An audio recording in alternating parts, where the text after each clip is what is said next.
Every time the pressure rises, we play better. Let's go take down the field. An Ultiworld subscription gets you closer to the players and personalities you care about with game video, in-depth written and video analysis, He's going to take off deep, but what he does is very simple. documentary shorts, And we've played Brute Squad before, and it just feels a little bit harder to lose this year. and a whole lot more. To get your subscription or learn more, go to ultiworld.com/subscribe. This game is brought to you by Spin Ultimate, proud to sponsor Ultiworld's 2020 college coverage. Visit Spin Ultimate on the web at spinultimate.com. Welcome, Ultimate fans, to Ultiworld's live coverage of the Division I College Championships here in Mason, Ohio. We have a women's quarterfinal matchup for you. Don't adjust your screens. These are two teams in the quarterfinals. And I'm Keith Rayner, joined in the booth by Charlie Eisenhood. And we have Stanford Superfly and Dartmouth Princess Layout, the number 1 and number 2 overall seeds at the tournament, who through a series of unusual events are meeting in the quarterfinals. Yeah, it's a great matchup, Keith. It's obvious. You got the number 1 and number 2 teams in the country facing off here. And not just that, but the two teams that have stood out as well above the rest of the women's division. Now, both teams have faced some adversity this weekend. Stanford struggled at times. Dartmouth loses to Oregon yesterday, falls into a pre-quarter that sends them here to the quarters against Stanford. And I think we're really going to be in for a treat because both teams are going to be at their peak level, knowing just how much this game means. And I wonder if are the teams prepared to have to play at this level now? I think that you build up, the semis, the finals, when were you going to see these great teams, and suddenly you run into them a little bit earlier than expected. Is it going to throw you off your rhythm, your plans? Well, I think both teams expected this matchup. So the fact that it's happening now, 8 a.m. on Sunday morning, is not so relevant. In some ways, maybe there's a little less pressure. You're not on the showcase field with 1,000 fans in the stands. You're not on the ESPN broadcast. Instead, you get to focus on your game, still here at Heritage Oak Park, and both teams know what's on the line. This is the start of what's going to be a thrilling quarterfinals round here in Mason, Ohio. Excellent matchups across the board. Yeah, I think some things to watch. The last time these two teams met, Dartmouth got a big win at the Stanford Invite. An emphatic win. But it was a sloppy game. It was a strange game. Stanford was kind of at a weird point in their season, not playing their best ultimate. And I think what we saw in that game is that Stanford really struggled to match up with the extreme talents at the top end of Dartmouth's roster. And let's get this game underway. Juliana Werfley with the pull for Dartmouth in the blacks, coming down to defend. Stanford in the whites. And we're going to get some of these good matchups to start. Angela Zhu defending Hallie Dunham. Great break side throw to get Caitlin Go the disc and a jump ball. Jacqueline Verju swallows it up. Well, it's not a great start for Stanford. Don't really want to be attacking Jacqueline Verju deep, especially with a hanger. And off the turn, it looks like Stanford has transitioned directly in a zone. Now a jump ball again to Verju, but this time on offense, and she skies over Monisha White to get the disc. Monisha, one of the best deep defenders in the division, and Verju just going over her. Now Lily Eisner with the disc. Stanford still in the zone. Very impressive how quickly they transition into this defensive set. Well, it's not a surprise, Keith. They really struggled to match up in person defense at the Stanford Invite. They saw what Oregon did to Dartmouth using a zone. They're trying it here early. Great job on the mark by Hallie Dunham. But eventually, after so many seconds, Angela Zhu gets Dartmouth on the board with a break. She puts it in the hands of Julia Galliani for the score. And that is just Jacqueline Verju getting it going here early. First getting the block, and then just going up in a static situation over Monisha White. And we see here The simple backhand into the end zone, just waiting for the zone to make moves. No, what was incredible there to me, Jacqueline Verjus actually got wide open. Her defender fell down on the cut.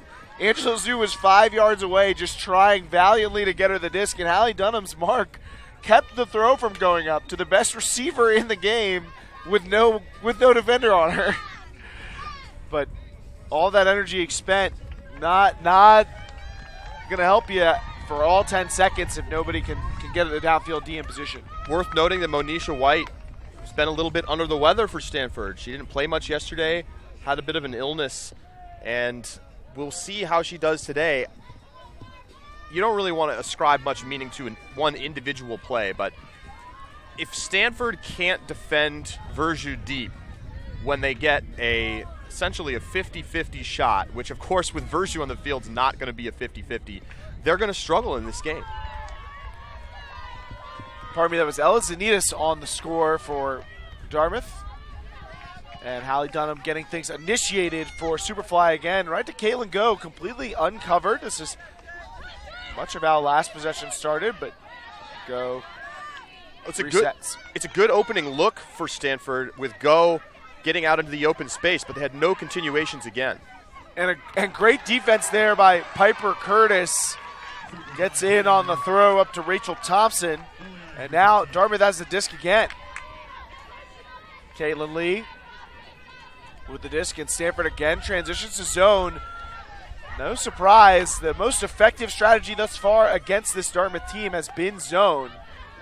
See if you can take them away from hucking to Verjus. Got Courtney Gegg on the mark. Big, long athlete. It's going to be difficult for these throwers to get off throws against. Well, the Stanford zone is certainly slowing down Dartmouth. They Werfele running out of real estate here. She nears the sideline, so she just throws a high one. And this time, White's able to get it. But it looks like a foul call is coming from Verjus. Oh, that's just not a good call from Jacqueline Verjus. And I think she's taking it back right away. I mean, clearly, Monisha White had position, got up and made the play. Verjus never really able to get it in front and get a hand on the disc. Nice job there by White to get the block. That's a better job that time to be in good position before the huck goes up, allowing her to make that play and hold her position. Rosemary Sandino goes ahead to Thompson. Now Gegg getting her first touch on the open side. Looking to the end zone. Caitlin Go goes up, comes down with it. It's a hold for Stanford. And that's a very nice throw by Courtney Gegg. And that's the kind of throws they're going to need to be able to make. They have had some struggles in the first couple points here, just executing individual throws. But we see here, as Gegg comes under, catches through the contact, waits for it, and then throws a perfect flick to Go at the front cone. I think that's an important first hold for Stanford. If you get broken there, you really start to get a little tense, a little worried. Instead, they get the deep block in a zone scheme that I think makes a lot of sense, and they work it down the field comfortably, mostly on the open side, and they put the score in. And I think that's really important for their confidence, especially coming off the last game against Dartmouth where they really got run out of the building. Certainly the conditions are much different than that game at Stanford Invite. And the mud really seemed to slow down the extreme athleticism of this Stanford team. Very fast downfield and not able to really have the same burst in those conditions. Here it's a brisk morning with a little bit of a breeze, sunshine overhead, so certainly very different from the last time these two teams met. Pull goes up from White and rolls out the side. Eisner fields it and centers up to Zhu.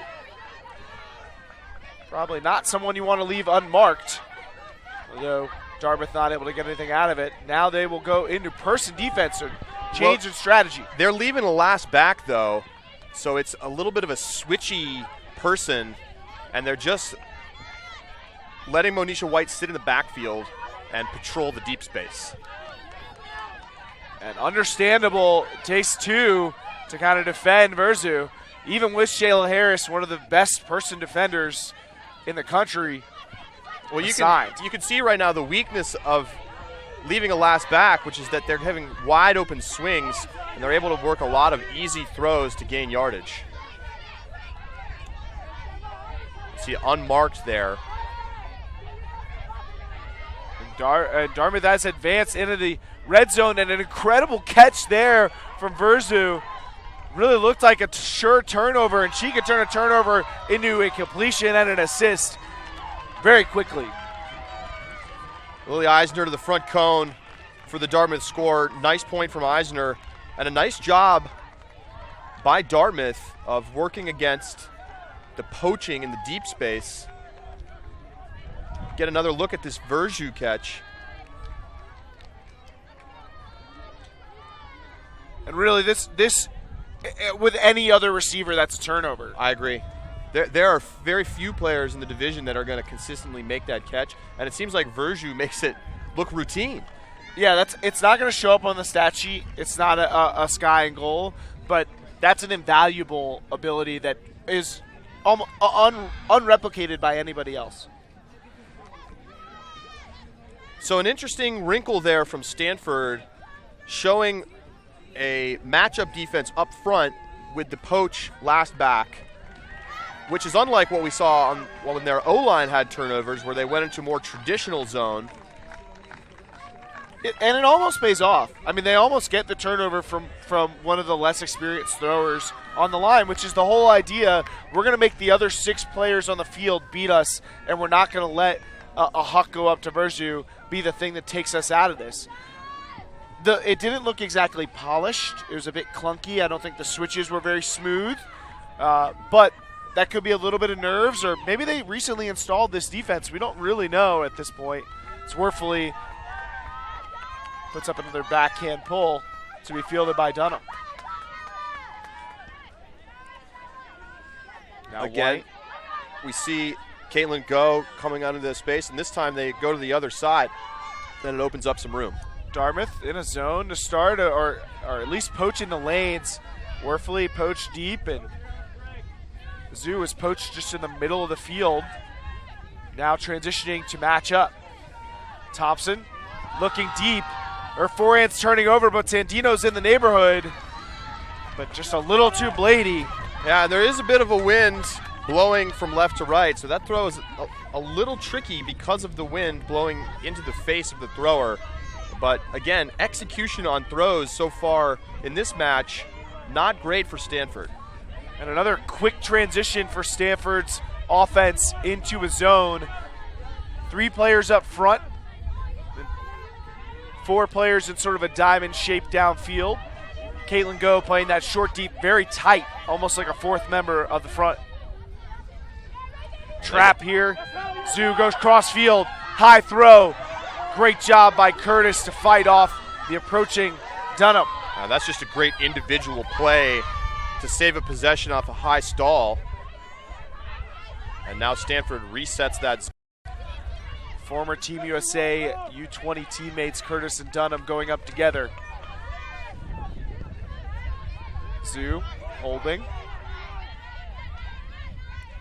Horizontal movement is available on some of these throws, but Stanford going from flat to a bit of a trap when they near the sideline. Gegg so active and long on the mark. Yeah, she's causing problems for the Dartmouth throwers, but when Angela Zhu doesn't have a mark, she's throwing pinpoint shots. Layout grab there from Werfley. Curtis gets it up the sideline, but a drop by her receiver. Sarah Colon not able to haul that in, and Stanford's going to get another shot to hold. And a switch at the back of the stack to help defend the deep cut. And there Dunham bobbles it, but catches it on second effort. And her teammate does the exact same thing. Stanford looking a little bit nervous as we watch them throw it away. Sandino just not on the same page with Thompson there. Both ideas seemed acceptable, but just can't do them both at the same time. Zoo and Werfley working it together. Now Werfley looking to the end zone for Curtis. White and Chase, but it's going to head out the back of the end zone. The wind just pushing that disc off the field of play.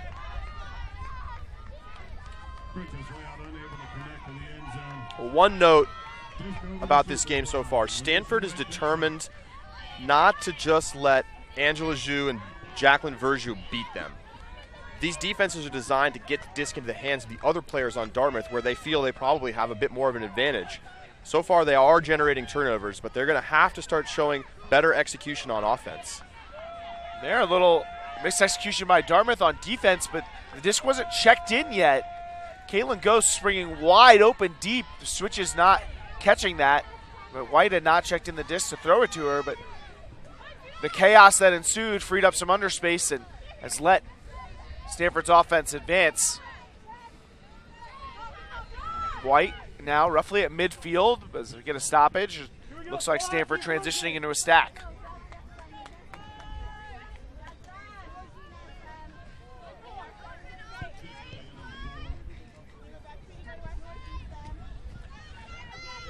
White with a nice low release step out backhand, and now Sandino throws it towards Gegg, but Thompson recovers it, and now Thompson to the end zone, right back to Sandino.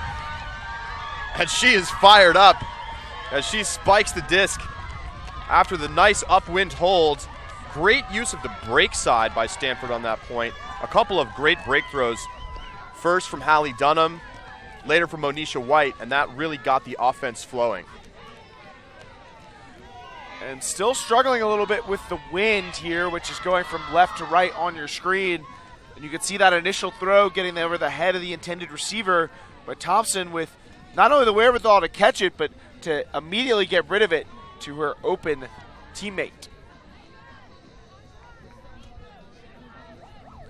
So much going on here at Mason this round. If you want to follow along with everything here at the College Championships, recommend you head over to ultiworld.com/live if you are not there already. Oh, we got a lot of exciting action, of course. Quarterfinals. Most games haven't started yet. So we have this game and the other game on this side of the women's bracket because they are preparing to play the early game on ESPN at 11:30 this morning. So they started 2 games at 8. The rest of the games will start at 8:30. So we're going to get a bunch of games underway here in about 15 minutes, and looking forward to bringing you all of the action on ultiworld.com/live. That other game is British Columbia and Virginia. The winner of these 2 games will play each other in the semifinals, and it's tied at 2-2 in that game. Stanford again in his zone. And you can see the amount of attention they're dedicated to Verzu. 2 defenders on her as she's 45 yards away from the disc.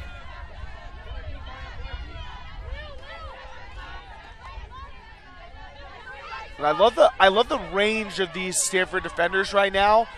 There are many players who I think of zone as a chance to take a smaller amount of space on the field, but these defenders are working with large swaths of grass and working hard to try and take away options from Dartmouth, but Zhu just keeps finding holes. No, that's just a throw you can't let off if you're in the cup.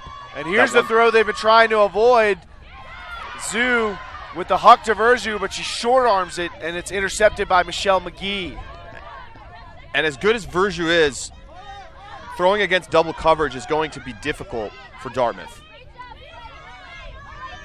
Now Stanford with their first opportunity to break, and a foul called by Gordon, Anne-Marie Gordon, trying to take the inside lane there away from Curtis.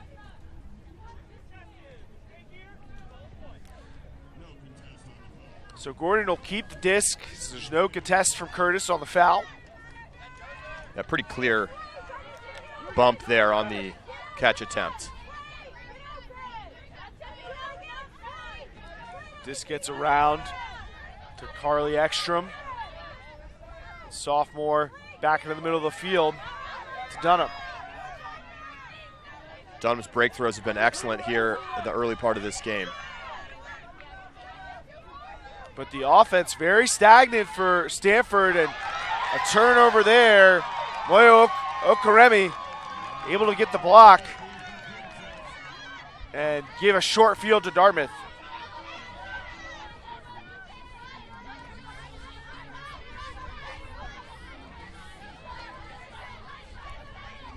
Zhu and Werfley, along with Curtis and Eisner in the backfield. Still working against the Stanford zone.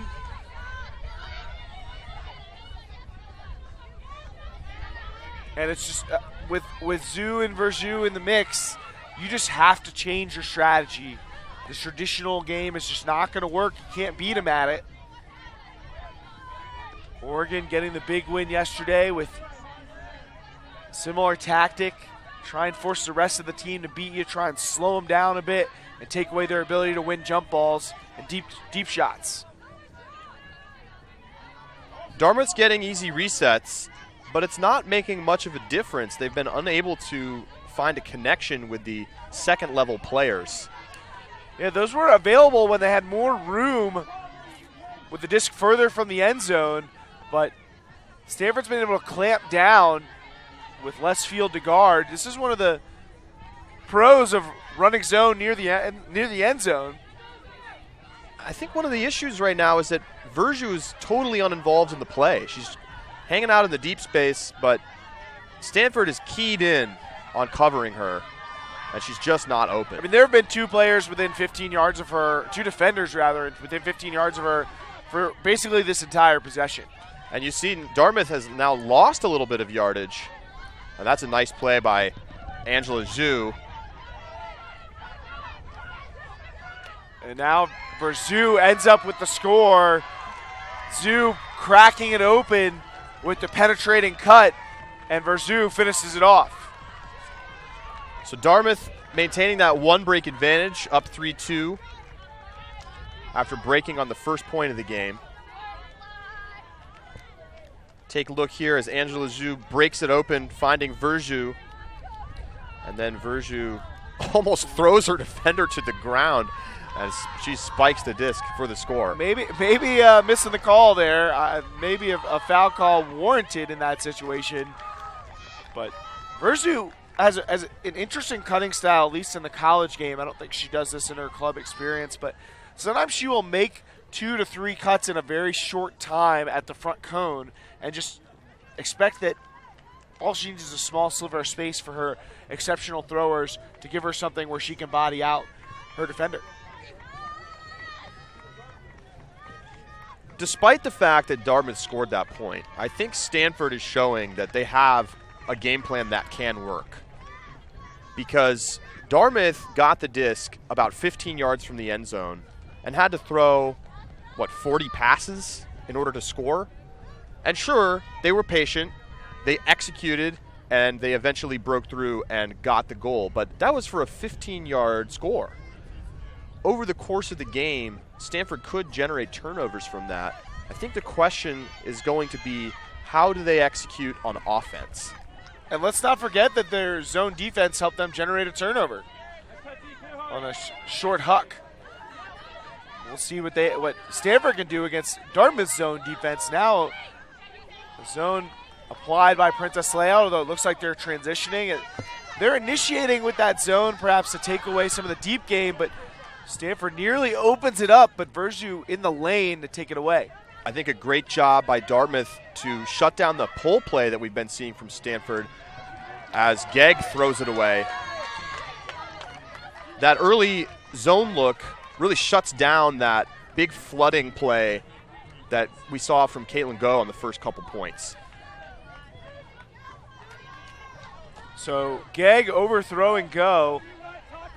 And now Werfley in this Dartmouth defensive offense, although personnel-wise it looks a lot like the O-line. They're getting heavy doses of Werfley, Zhu, and Verjou. The big three, so to speak. Nice throw from Zhu to gain a lot of yardage, and then Dunham with a hand block, but a foul call by May Hardebeck. Dunham does not contest.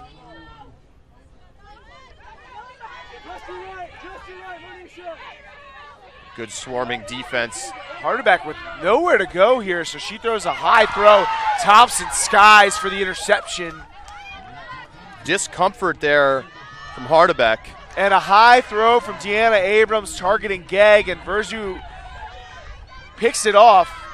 And now Dartmouth's looking to break free, and now they've got Lee, Verzu, and Zanitas with lots of room. Lee jumps it in. And that's another break for Dartmouth. Stanford with the early turnover, gets it back. Great position in order to then punch in a hold, but another poorly executed throw, and Dartmouth's off to the races. And that's something Stanford cannot let happen. As we see just nobody on the marks here, they never catch up, and Lee gets an easy goal. If they give up fast breaks, Stanford will not be able to keep up with Dartmouth in this game. Stanford taking a timeout as they go down by a second break.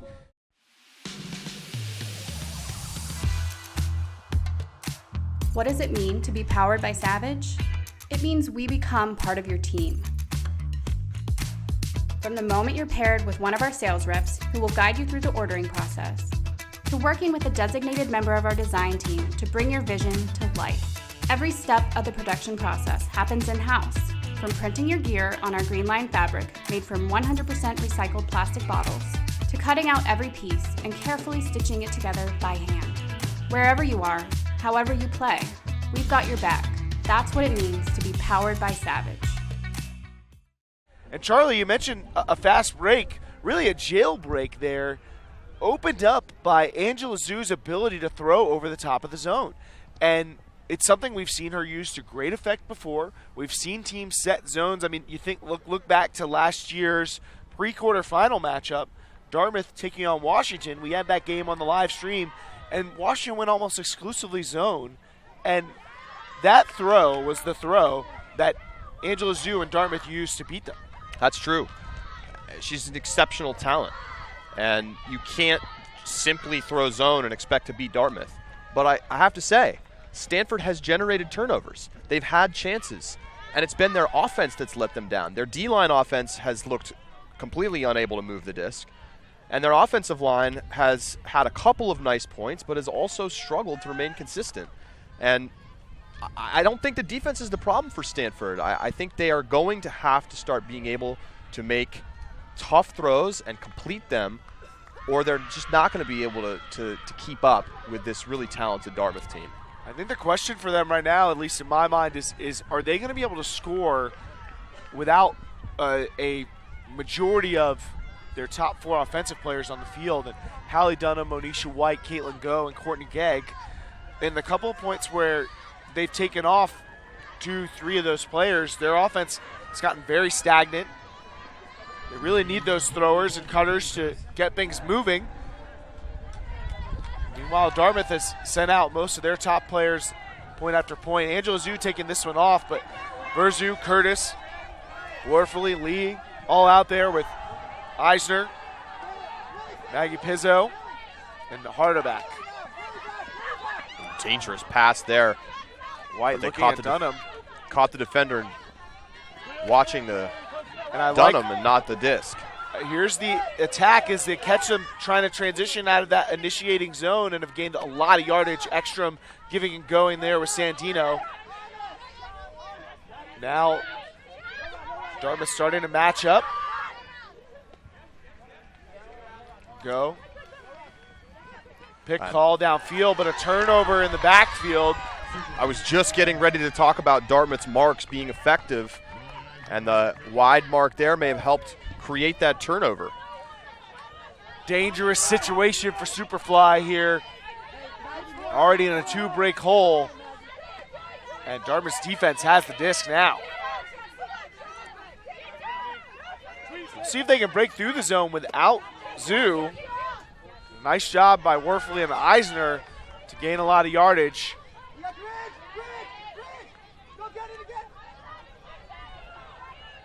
Lee catches it, but really doesn't even look to move the disc.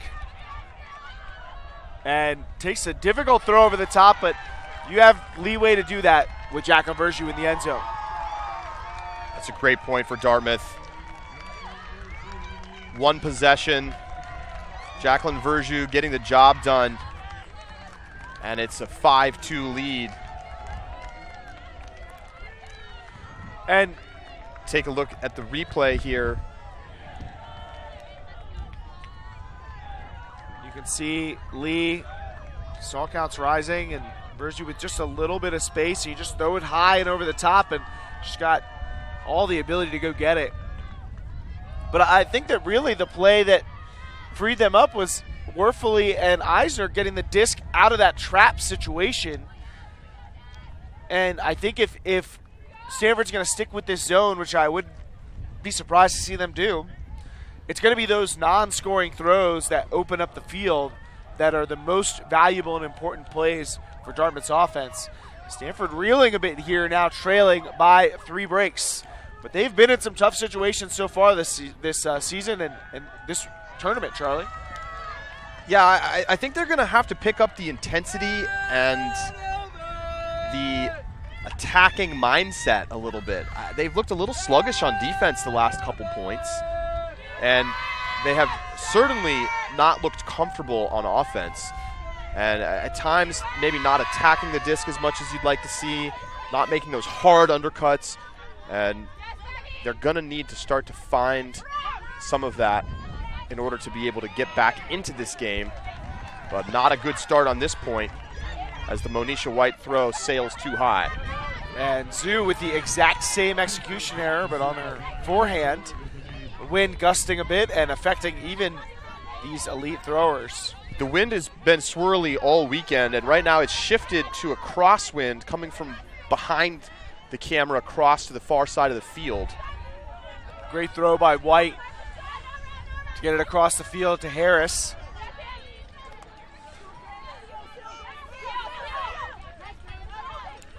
Now, White into the middle to McGee. Not a lot of yardage gain by Stanford, mostly horizontal movement, but maybe wearing out the defense. And an inside break from White finds Gegg.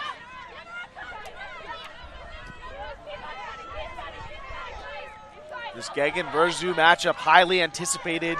2 of the best athletes in the women's college division.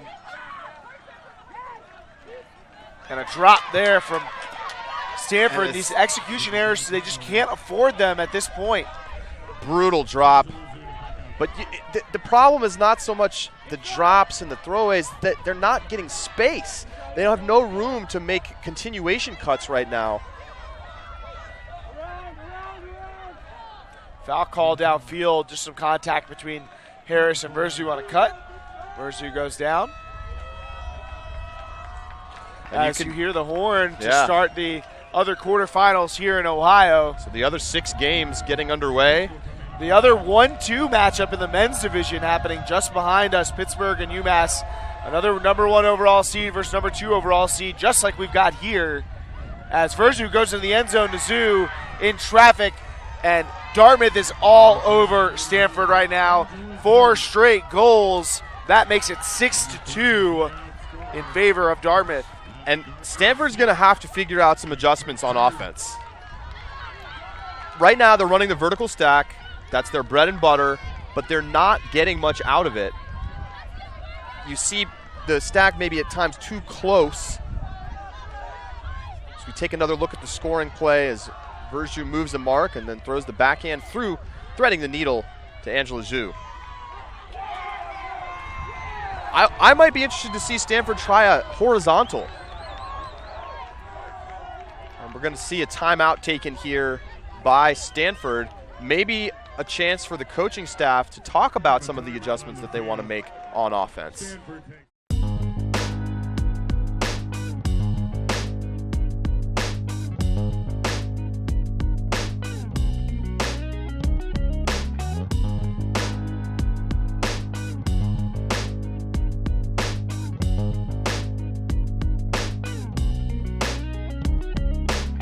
Now, Charlie, this Stanford team in pool play went down 5-0 to Ohio State, the 5 seed in their pool. They came back to win that game. And really, from talking to our reporters about conversations with Stanford after that game, they didn't really feel like they were out of it at any point. They felt like they were still going to win that game. I don't know if they had that same feeling against this top-end Dartmouth team. I think you see, going down 5-0, that's the offense struggling and Ohio State taking advantage.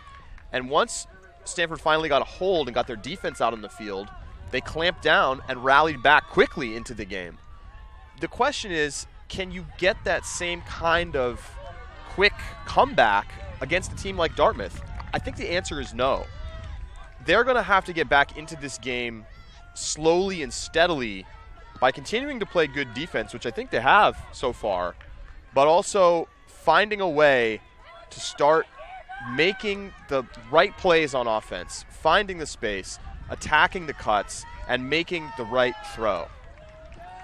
I mean, I think that the way their offense has been playing, you're right, not getting a lot of great yardage gaining opportunities, which is why I think these unforced errors are so punishing. If you're not going to get a lot of chances to get off clean throws, you have to catch and complete the ones that you do. And side stack from Stanford, again stymied by this Dartmouth poach, but they transition effectively. And you can see all the Dartmouth cutters are close to this open side sideline. Finally, a great break throw opens it up. Vertical stack now from Stanford, resetting to White. White with Sarah Colon on the mark. Stanford looking a little crisper with their cuts. Great move there from Anne-Marie Gordon. I think this may be Jacqueline Verge's first point off right now, and Courtney Geggs are going to take advantage with a forehand huck up to Caitlin Go and just over her head. You can see Gegg throw her head back in frustration. She's had a couple mistakes with that forehand up the line, and they were in great position. That was great flow from Stanford, maybe for the first time this game, but another mistake cost them at the end of the possession. So Dartmouth, an opportunity to stake out a 5-goal lead, which against them feels insurmountable. So Stanford really facing down an extremely difficult position. Tall task for this number 1 overall seed.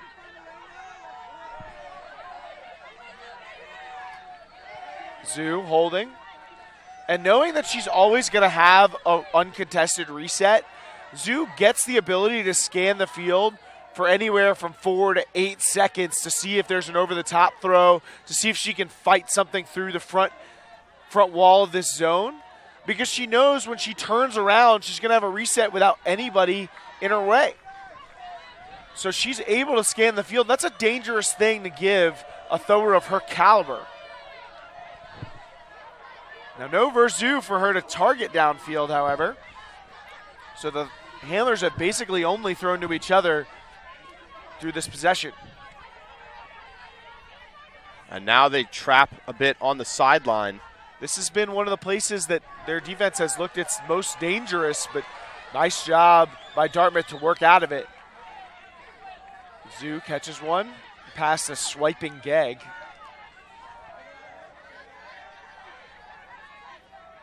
Now Werfele moving towards the sideline. This is where Stanford wants to pin them, but the throw gets off. Maybe these Stanford defenders running out of gas. They look tired. Courtney Gegg had a chance to seal off the swing pass there, but she was jogging, and Dartmouth switched the field.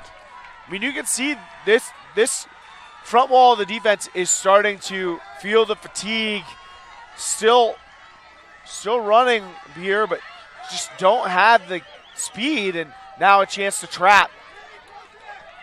Piper Curtis with the disc.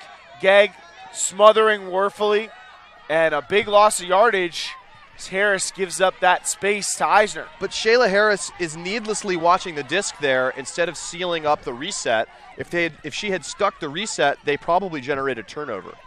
These players have been running in this cup for 2-3 minutes right now, maybe 4, and Harris, Go, and Gegg have all played quite a few points in this first half. Sure, it's the first half of the day, but this is a high level of play, and you can see it's taking its toll. Zoo now with the disc in the middle of the field. Stubbornly sticking with it. Stanford gets a swing, but Gegg not able to beat Eisner to it. Werfele finds a hole up the middle. Hardeback. Back to Zoo.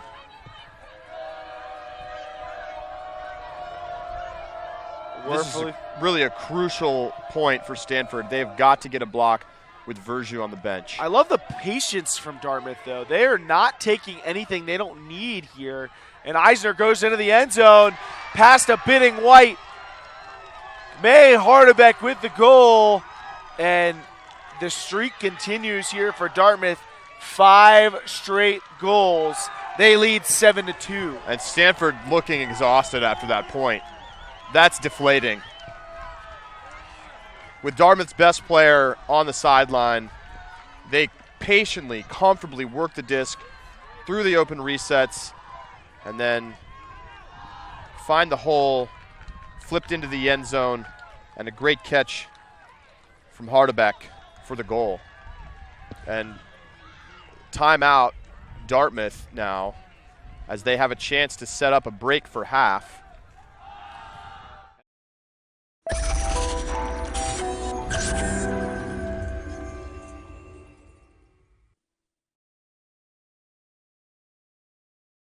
How do you feel about this timeout here from Dartmouth? They're on a big roll. They've got Stanford on their heels, exhausted, but a chance to set up a score that could virtually end this game. Well, I actually really like the timeout because you're the coaching staff. You get to go in there, Eugene Yum, Laura Bitterman, talk to the players and say, listen, we're up 5. We're up big, but we can't let off the gas. This is a chance for us to go out and really put the pressure on Stanford by getting this break, taking half with a big lead. And they know they can win this game. They've won this game before against Stanford. And the difference really is that you just don't want your players to relax. You want to stay aggressive and finish the game quickly. That's another thing that an element that could be really important later in the weekend, as they have to play, of course, in a semifinal if they win this one. Particularly potentially important today with the semifinal rounds not that far away. Some teams will get a long rest, but others will only get a few hours to collect themselves. The other quarterfinals are underway. Most have gotten through their first 4 or 5 points. That's 4 or 5 goals that Stanford trails by right now as they initiate up to Harris. On this wide side, really short cut from Sandino, gets the disc into the middle of the field. White and Dunham going to work behind the disc. But just not a lot going on downfield right now. Inside break from Dunham, caught by Thompson on the second effort catch. And Verjus is just poaching aggressively off of Gegg, who's just standing in the stack. Well, now Gegg's taking off deep. And Harris's throw off the hands of Thompson, but Go lays out to save it. Caitlin Go, they call her Pop-Tart. She looks like she came right out of the toaster oven on that one. Yeah, great catch. And a catch that they need right now. They need to make some plays. All of the plays have been going Dartmouth's way. The observer ruling that the disc was up there on Go's catch. Go checks in with Hardeback on the mark. Very nice defense from Elizanides on Dunham, but Go finds a second option in White. And again, Zanitas takes Dunham out of the play, and now White at a high stall count and finds Go with the offhand backhand. Oh, and a great saving catch. grab there, digging it out. The stoppage downfield. And another down call that I think is going to be overruled.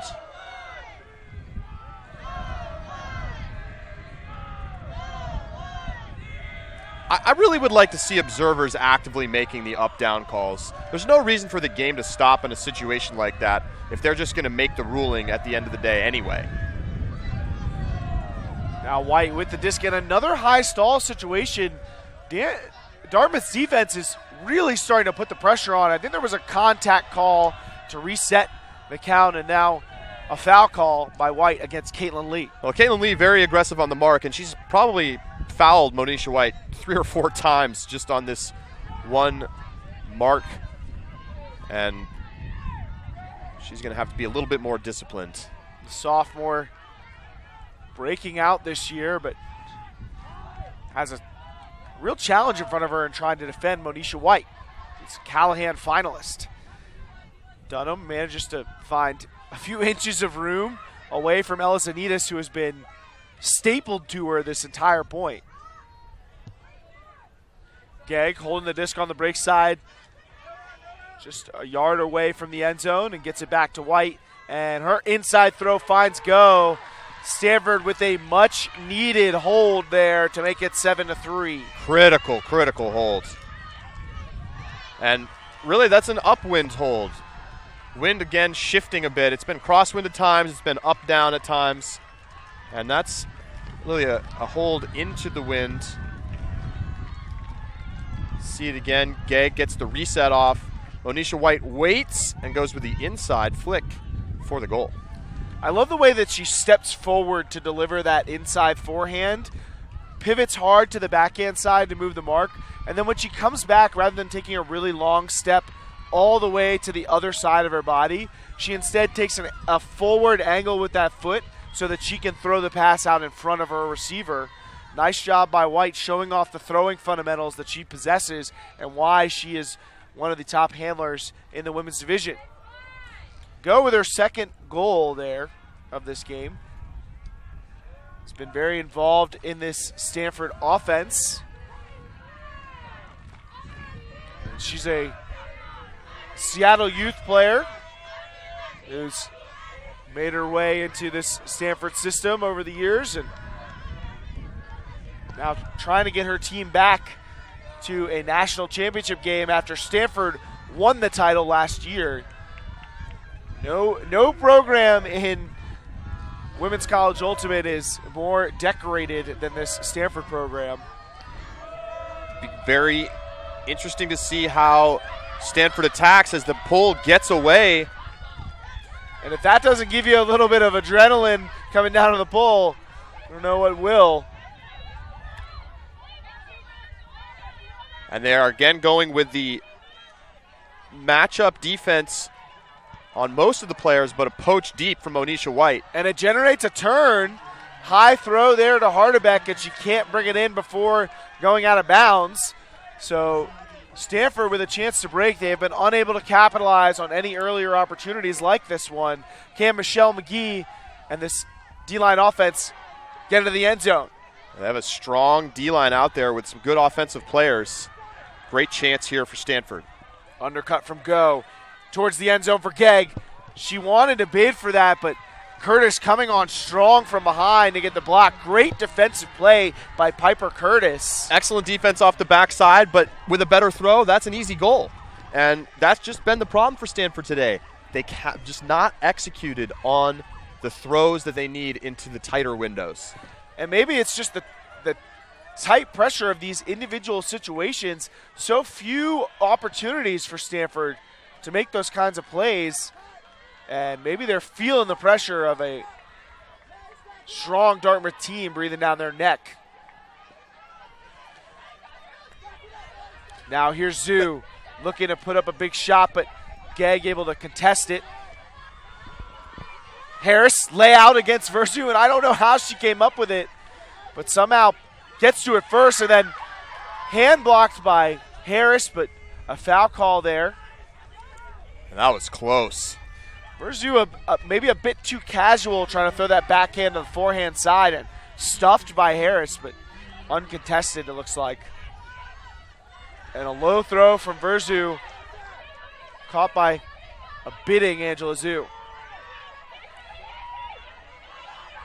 Now here's Zhu looking to huck to Verzu. It hangs, and she still goes up and gets it.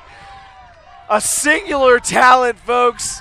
And she immediately gets up, throws a backhand from her knees to space. Jacqueline Verzu putting it all on display to take us to halftime. Dartmouth 8-3 up on Stanford. And this word gets thrown around a lot in Ultimate, but that is an unstoppable play. That is just an absolutely unstoppable play. Angela Zhu, high stall situation, just has to throw it up. It's essentially a punt, and Jacqueline says, I'll take that. And then hauls it in and then just bombs a perfect backhand assist. The fact that she was able to do both so smoothly and in such a compressed amount of time just tells you everything you need to know about why everyone's talking about Jacqueline Verzu. 8-3 lead for Dartmouth at the break. We're going to take a break as well. We'll be back in 10 minutes for the start of the second half.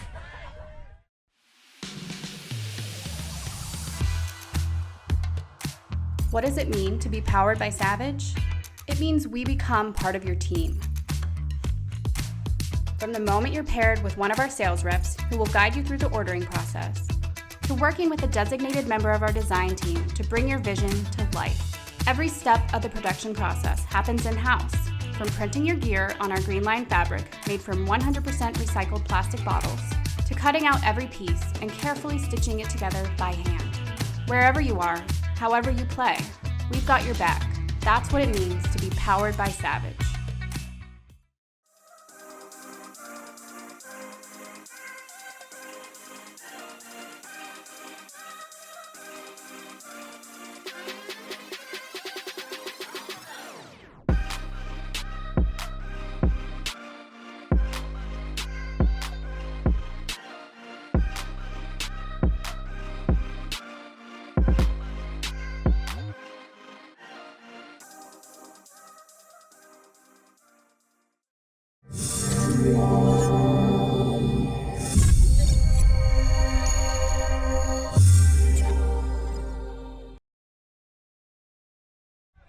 Welcome back to Ultiworld's live coverage of the D1 Division I Championships here in Mason, Ohio. Presented to you by VC Ultimate. VC Ultimate believes in equity in sport. VC is proud to exclusively sponsor Ultiworld's women's division coverage. We sure are thankful to have them on board. And Dartmouth fans are probably pretty thankful of a 5-goal lead spotted going into the half. And really, Dartmouth turning the tide in part with some remarkable defensive tactics. They're doing a great job on defense, putting a lot of pressure on this Stanford team, but also in part because they've got the best player on the field and by a large margin. Yeah, and we were talking about it at halftime, Keith. When Stanford has made mistakes, they've paid for them. And when Dartmouth has made mistakes, a lot of times it's been Jacqueline Verzu bailing them out. And they see the difference in the scoreboard. 8-3, big lead here for Dartmouth. It doesn't feel completely impossible for Stanford to get back in it, but they're going to have to start executing a lot better. We've been talking about it throughout the first half. You have to just be able to hit those throws, and that hasn't been there for Stanford. It's unfair, Charlie. It's unfair to have her playing on your team. It's like, I don't know, trying to play somebody a Monopoly, but they start with $10,000. Cheat code. Yeah. Well, get used to her because she's going to be around for quite a while on this Dartmouth team. Just a sophomore. Unreal. And she's going to get a touch here on an undercut. Curtis streaking deep, and Verzu with a perfect forehand for her.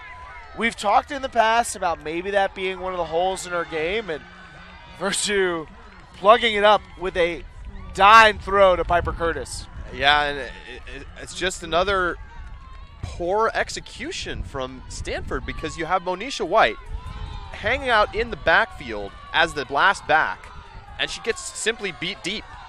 You see her trying to come off the weak side. She lays out but never has a chance as Curtis hauls it in. Yeah, I mean, also showing off the speed of Piper Curtis, a varsity soccer recruit for Dartmouth and former U20 player.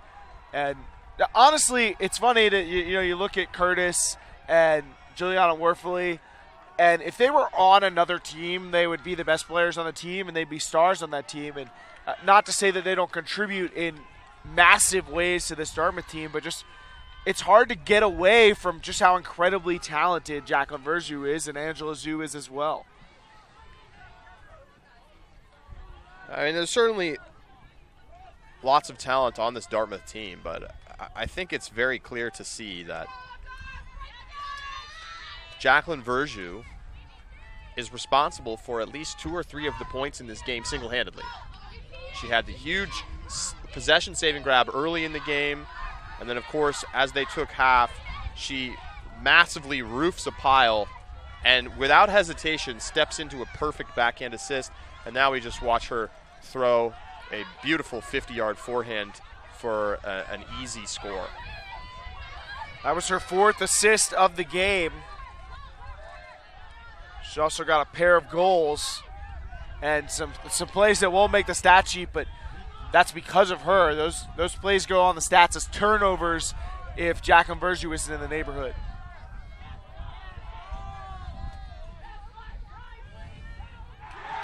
So a stoppage on the field. Monisha White has the disc.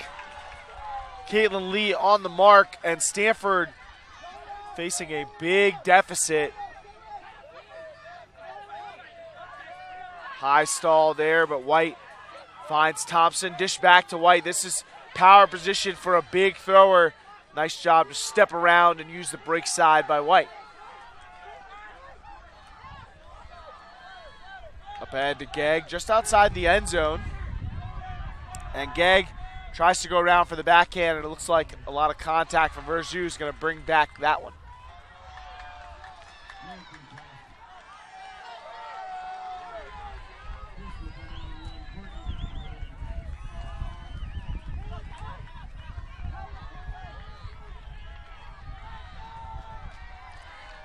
Stanford gets a hold there, checked in, and Gegg just comes back to the other side of the field to hit her captain, Deanna Abrams, for the score. Well, nice work by Gegg. Patient, looks to the break side, eventually sees an open side cutter and makes a good throw to slice it in there. That was a nice hold for Stanford. We haven't seen a lot of possessions go that smoothly for them, but clears out the space, and Abrams just beats her defender to the space. It's a long road back into this game for Stanford, but it has to start with just one break. They don't have one in this game. And talked after they got their first hold of the game how that maybe would help develop some belief. They're going to need to now get a break to develop some belief that they're going to be able to score against this Dartmouth O-line. And I have to say that this is a surprising turn of events, Charlie. Each of us had picked one of these teams to win the national championship prior to the tournament. Each of us had one of these teams in the finals and both in the semifinals. The beginning of the year, before the spring, you asked me about who I thought would win the title, and I said it was virtually impossible to see a team that wasn't Dartmouth, Stanford, or Whitman, and they have made me look pretty dumb. Whitman didn't even qualify for nationals, and obviously one of these two teams will be eliminated in quarterfinals. So I say that less to mock myself and more to point out how surprising some of the results have been despite last year's successes for these teams. Call on the field, possibly a pick. Hard to see how any pick call would affect this play with Verju totally wide open. And we've seen this before, right? Zhu throws over the top and gets behind the defense, and now Monisha White has to play 3-on-1 if this disc stays in the hands of Jacqueline Verju. And White's good, but I don't know about that good.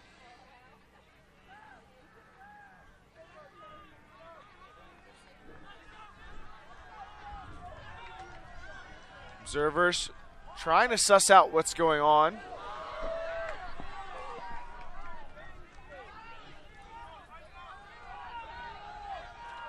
Unfortunately, not very clear what's happening. There must have been some kind of continuation issue. So whatever call happened came before the pass to Zhu.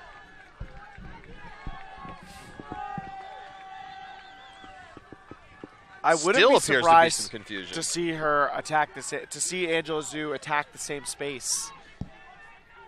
Verju seems to have a lot of room to roam still to her left shoulder. So it's finally determined that the stall count is going to be 4. And she does go right to the same throw, but Stanford likewise sees it coming. White's able to get in there and help force a turn. I think the pump fake may be a better choice there. Move the defense, open up something else, and don't throw to where everyone is expecting you to. I don't know, man. They've thrown some pretty wacky stuff Jacqueline Verju's way, and it's worked out anyway. So maybe her best option is throw anything humanly possible to her. Harris putting up a high throw to Gegg, and excellent defense from Angela Zhu to high point the disc and fight off Gegg to keep her from getting over her shoulders. Just an elite defender, too. You don't talk about that much with Angela Zhu, but she is excellent on defense, and Gegg has to do a better job of holding her position and using her bigger frame to be able to make that catch. Morphley finds Zhu up the line, and I like this decision from Stanford to put Gegg on Zhu. She's just so lengthy, and you can see how hard it is for Zhu to get off great throws, but what can you do against Jacqueline Verju? It looks like nothing. Monisha White is giving it her all, but unfortunately right now it's just not enough against Jacqueline Verju and this Dartmouth team. And she may now have hurt herself on the layout. That was a huge layout in an attempt to recover. Putting her body through the ringer to try and keep Stanford in this game, but Jacqueline Verju just simply too much.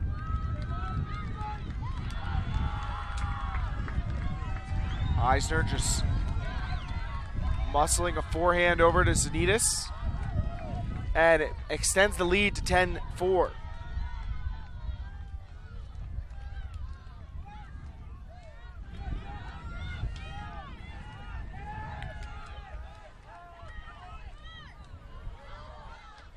And I think you're really seeing the same kinds of issues that plagued Stanford in their matchup against Dartmouth at the Stanford Invite.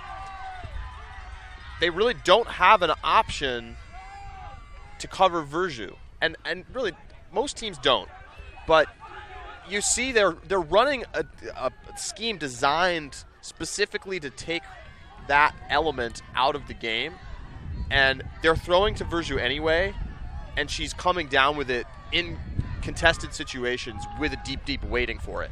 And what are you going to do if you're Stanford? There are no other options. There are no other options. So unless they can capitalize on every single turnover they get from here on out, it's hard to see them climbing back into the game. One area that maybe you could try and attack this Dartmouth offense is at the throw. If they could maybe take a step off on the mark, try and make the throws even worse, although we've basically seen her catch the worst throws that her teammates have to offer in some cases. So you just can't make mistakes, and they're securing the catch for the Stanford hold is Bridget Connor. The grad student gets Stanford another hold. The offense looking a little bit more effective in the second half. Definitely, Keith. And I think if there is hope, it's that the offense is getting off the field in a hurry and letting the defense get back out there.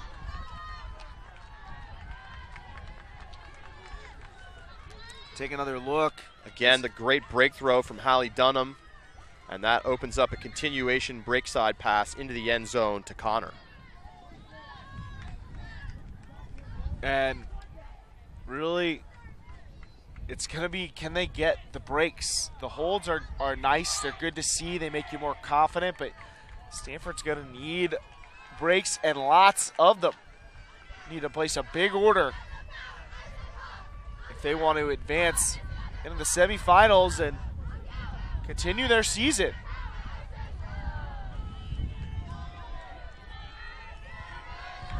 Lots of other quarterfinal action happening right now.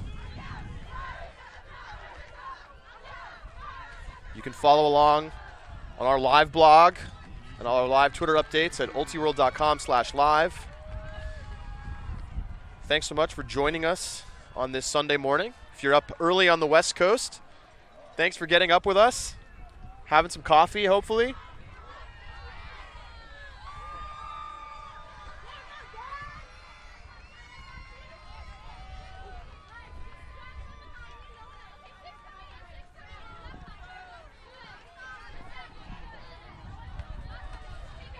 Dartmouth's offense back underway here against the Stanford zone, and they have Angela Zhu and company nearing the sideline.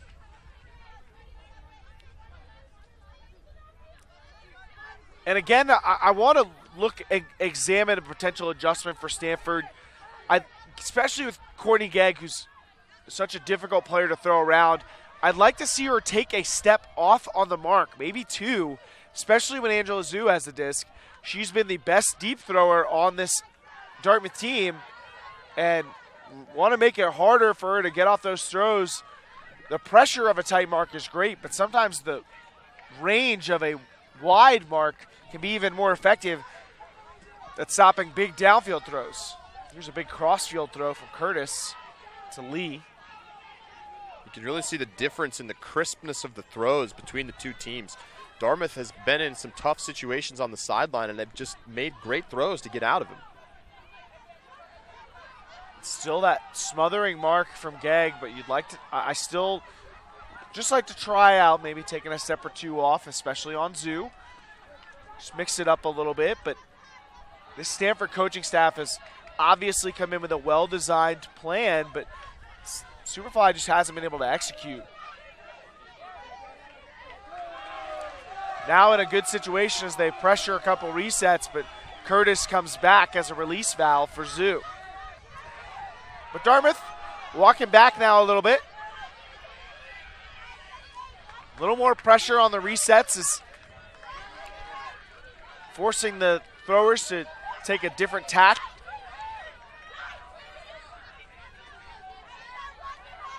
Zhu patiently finding options though. She just doesn't get flustered, but there doesn't get a good throw from her teammate, and Rosemary Santino is able to break it up. Well, this is a huge chance for Stanford. They've got to show the ability to score with their D-line out there.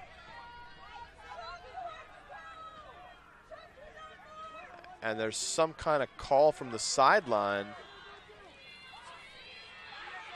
I think that maybe a player on the sideline tried to call that out, and the observer warning them about communicating with the field. It's unclear to me. Yeah, I think there may have been fan interference there.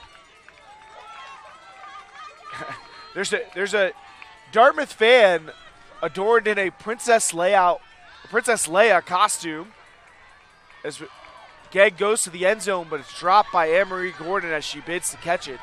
And it just seems like Stanford is snake bit, because that's a good throw from Gegg. Not an easy catch, but one you have to make, especially in this situation. That's for a break, and they give it back to Dartmouth. I mean, part of it has been that they are not doing a great job securing the disc. We've seen them bobble at least 4 or 5 throws this game. Many of them they managed to catch on the second effort, but those should be easy catches. And the Stanford has just rarely looked in their comfort zone during this game. From the very first point of the game, they have looked uncomfortable. I think that's exactly the right way to describe it, Keith. And it's shocking because this is a team that won the national championship last year, and many of those title winners are back for this team. Monisha White, Courtney Gegg, Anne-Marie Gordon, Sandino, Harris, McGee, Go, White. The list goes on and on.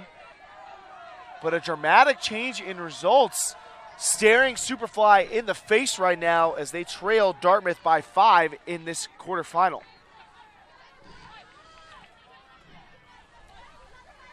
So, a wealth of touches still for Zoo and Werfele. Had to have thrown 100 passes to each other for a total of 8 yards this game. But resetting the count, valuable when you've got such talented throwers. And there, Verzu's forehand a little low. She is human. And a turnover for Dartmouth. So a second chance for a Stanford break here. But even resets looking tough for Superfly. I mean, it's hard to stay in it at this point. You're tired.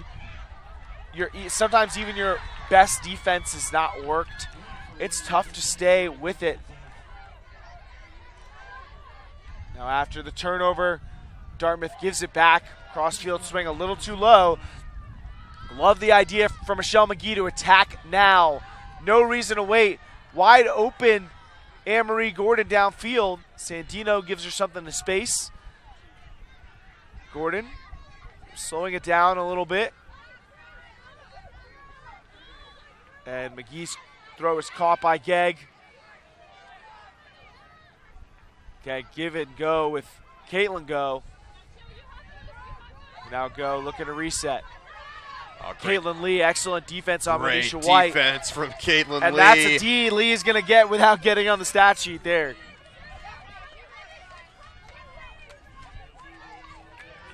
That's phenomenal lock-up coverage from Caitlin Lee on Monisha White. Charlie, we haven't had our awards conversation yet, but it feels like Caitlin Lee's got Breakout Player of the Year sewn up. She's had a remarkable year, and the sophomore has been a huge help for these experienced teammates she has on this Dartmouth squad. And she's really won the matchup with maybe the best player on Stanford and Monisha White. Curtis going to the end zone for another Dartmouth score. And the chances keep coming for Stanford, and they keep slipping away. As Dartmouth puts in another goal, up by 6. And it's just maybe too little too late at this point for Stanford. I mean, they get a couple of blocks on that point. They get all the way to the red zone, and they can't finish. Verzu flips it off, and it's an easy continue up the line into the end zone. Freshman Alexa Wing coming up with the goal there. And Dartmouth opts to take a timeout, but this is a long walk back to the line for Stanford.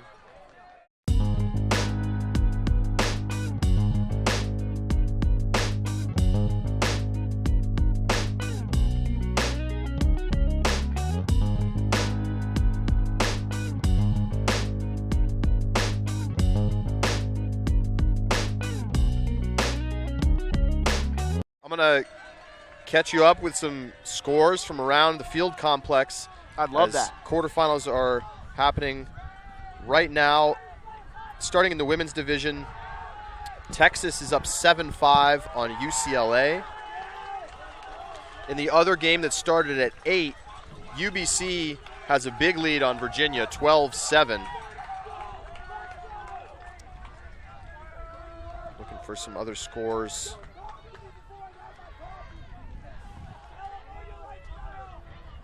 Taking a look at the men's division, UNC Wilmington leading 6-4 in their game against Washington. UMass, at last look, up 6-3 on Pittsburgh. Wisconsin, surprising 8-3 lead on UNC. That is a big shocker. UNC, one of the favorites to win the national championship in the men's division. But Wisconsin has come to this tournament ready to play. The North Central teams have looked very good this weekend. There's a North Central matchup in quarters as well. Minnesota taking on Carleton. Minnesota up in that game 5-3 at last update. So you can just keep up with all of these scores on ultiworld.com/live. If you're enjoying our coverage this weekend, please consider supporting our work and our journalism with a subscription. We're in the middle of a subscription drive.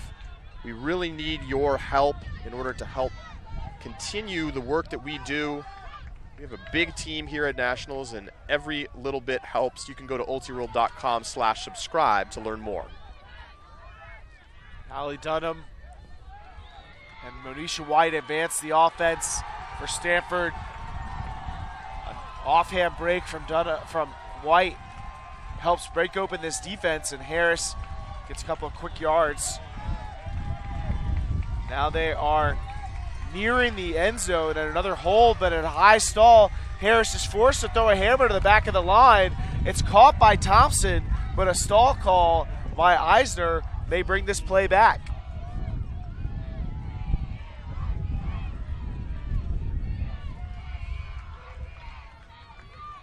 And the players discussing.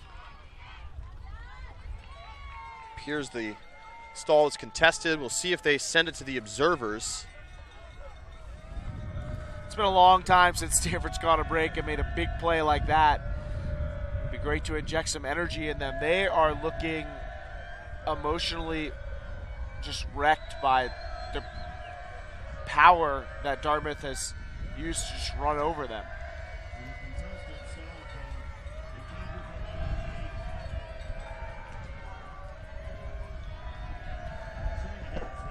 So Harris has to keep it, but a tricky high release offhand backhand immediately after the disc is tapped in, but it's dropped by her target, Connor. I think that's maybe the fifth drop we've seen from Stanford today, and you just can't have that against a team as good as Dartmouth. You can see how that's shown up on the scoreboard. Stanford trailing by 6, 11-5. And really, it's clear to them that the end of their season is very near.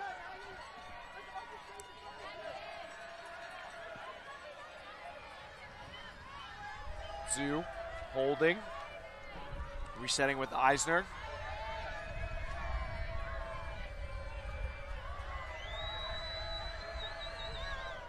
Dartmouth just working with short throws here.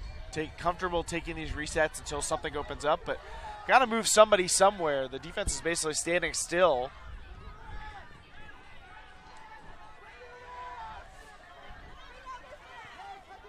Now, throw it to the sideline towards Lee. Lee resets to Eisner. And this Dartmouth team doesn't look like the one that played in a pre-quarter yesterday. High throw there, and just cleaned up by Rizzu. Cleans up any mess. And I think it's a good lesson for younger players, people who want to study the game. Stanford hasn't done a good job of boxing out or getting their bodies into a position to stop Verju from making those kinds of plays, as Dartmouth catches on the line so that it's out of bounds. And that's Verju's had a clean path to disc, and you can't give her that. She's just too big and too strong, and we see that she's been able to make those plays consistently.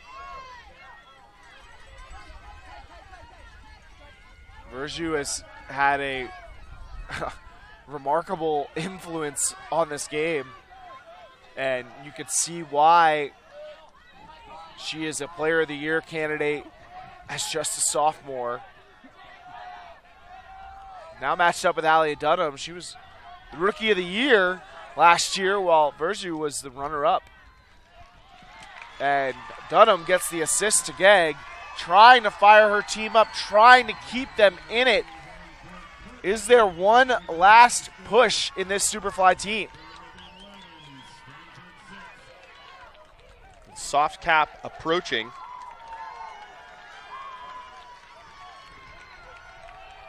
Five-point lead for Dartmouth. Stanford yet to break at any point in the game. They've looked a lot better on offense in this second half. They have not been broken in the second half, but the big 4-break run they gave up in the first half proving costly. That was Courtney Gegg's first goal, Charlie, which is odd to say for a prolific scorer such as herself. She has been one of the top scoring players at Nationals for each of the past 2 seasons,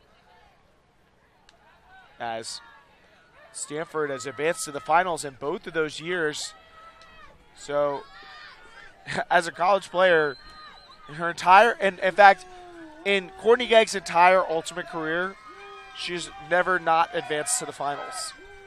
And it looks likely that that streak will end, barring an incredible comeback from Superfly.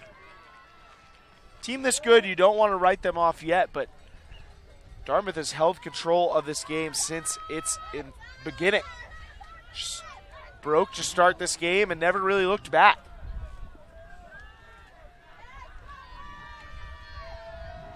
Well, does Stanford have some magic left?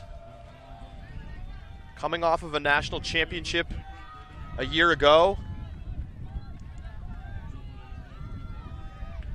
They're going to have to dig deep with their small roster, find a way to not just generate turnovers, but generate scores. Try to climb back in. I know we've talked about it all game, but the impact of Verzu downfield in particular, but also Werfele and Zhu as throwers, is that Stanford has had to warp their defensive scheme in a way that they have to give something up, and a lot of times it's been these resets. They basically have had to completely forfeit defending them in order to commit more resources downfield to try and stop these plays, but there's just nothing to be done. Jacqueline Verzu has done what we always feared, which is become unstoppable. You said it's an overused term in Ultimate, and it is, because most players are stoppable. You can literally stop them at some point, and that has not been the case for Jacqueline Verzu in this game. Literally unstoppable. The worst case scenarios take place, and she gets the disc anyway. Zhu putting up the big backhand, trusting Verzu to make the play. And again, Monisha White just does not quite have the size to match up with Verzu one-on-one. Soft cap went on during that point. We were just informed by the Observer, so this will be a game to 14. I know, Charlie, that you were critical of Verzu's ability, of Stanford's ability to box out Verzu, but I think you can see right there she's not going to let you in a lot of cases. I mean, you're talking about a bigger, stronger player than anybody else on the field. And so even if Stanford's trying to accomplish that, Verzu is fighting enough to make sure that they can't do that. And in some cases, even when she's been completely out of position, she's just gone over the Stanford defenders in front of her. It's true. And Monisha White's doing her best. And this is a player, you said it earlier in the broadcast, Keith, that is one of the best deep defenders. I mean, this is her role. She is the deep in the zone, and this is a zone that won them a national championship. Remember last year in the final, they were struggling early against Whitman. They switched to zone, completely changed the game, and rattled off breaks as they came back and won that easily at the end of the day. But here, there's just they don't have an answer for Jacqueline Verzu. I don't know that there is one. I mean, if a player like Courtney Gegg and a zone defense designed to stop the deep throw and a deep defender like Monisha White aren't the answer, I just don't know that there is one. Although I guess you ask Oregon, they'd probably smirk and remain silent. Yeah, it's 15-10 win for Oregon over Dartmouth yesterday. That's another nice hold for Stanford. Keeps their hopes alive Well, they're doing their best to keep their energy up. They've not given up. That much is clear. They have not been broken in the second half.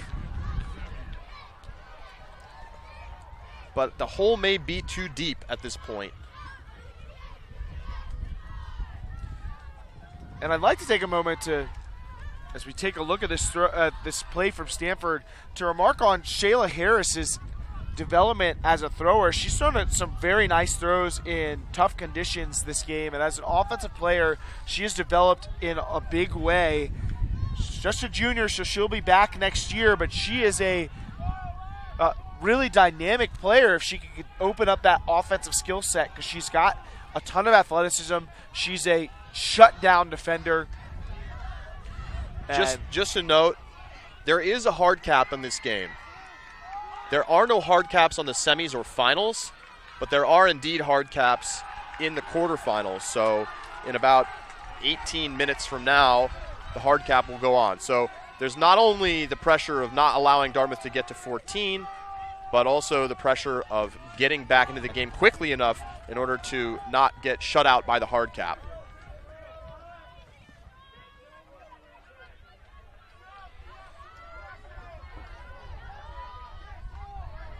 So the pole goes up to Dartmouth and fielded after some shenanigans. Oh, and Curtis's backhand fake catches her mark, Michelle McGee, in the face. Looks like she's okay. But she shakes it off.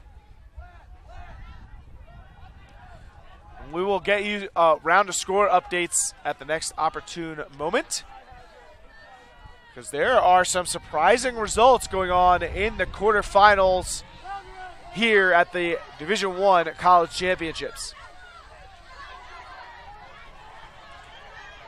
Worfley goes up to Zanitas.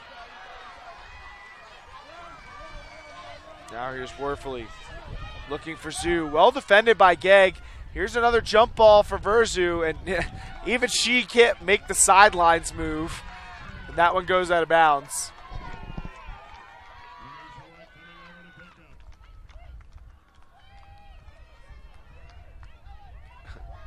So finally, Stanford able to get a turn. So many of Dartmouth's mistakes have just been completely erased by Verzu's influence. Now here's Shayla Harris coming underneath. Gegg does the same, and a little bit of tentativeness, though. Dartmouth doing a great job defending the deep space, though, and keeps forcing unders, and there Verzu just jumps the lane to block McGee's pass. We've seen Verzu just patrolling the unders and poaching as much as she can. And I think the static nature of Stanford's offense has made it possible for her to poach without being punished for it. Worfley up ahead to Curtis on the open side. White poaching in that lane, still helping out to try and stop these high throws. Cross field from Curtis. It's sometimes it's like they're just trying to test her. He tries to throw the back corner throw to Verzu, and it's like they're just trying to find out, like, can I throw this and she still catches it?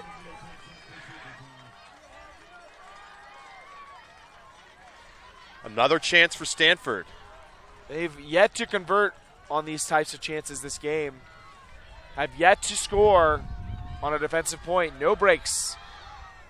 Really showing some skill with that offhand backhand. A number of those going up. And here's another Gegg Huck. And Amory Gordon fights through the contact and a near drop to complete it.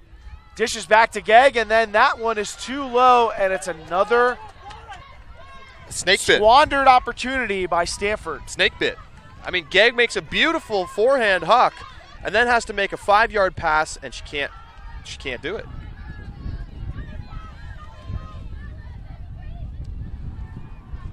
Now Zoo swinging it over to Worfley and back to Curtis. Another offensive opportunity for Dartmouth. I mean, this has been some of the best opportunities Stanford's gotten all game, and they still have not been able to convert.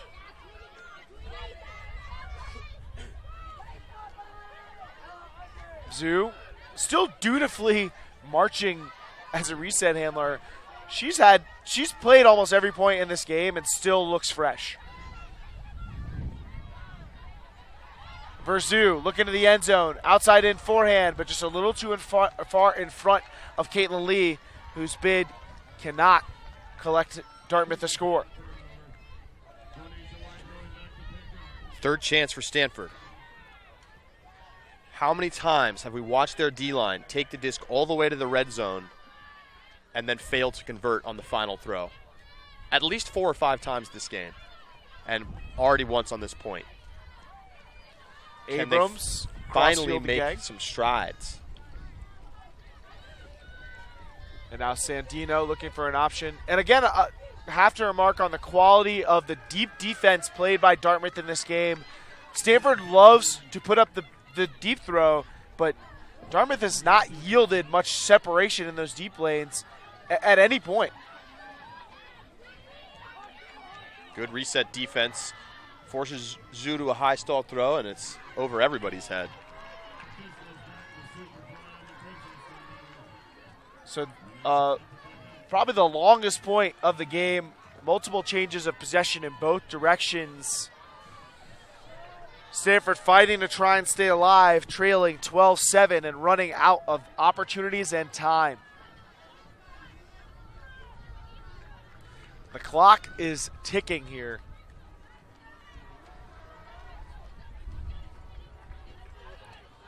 Harris tries to fight one through, and again, Verzu's poaching presence makes the throw harder and goes uncaught. Now here's Zhu. Gag doing her best to try and be an unpredictable mark, and now an outside in throw for Verzu, and oh my! That is an unbelievable play. That may be the best play that I have seen all weekend.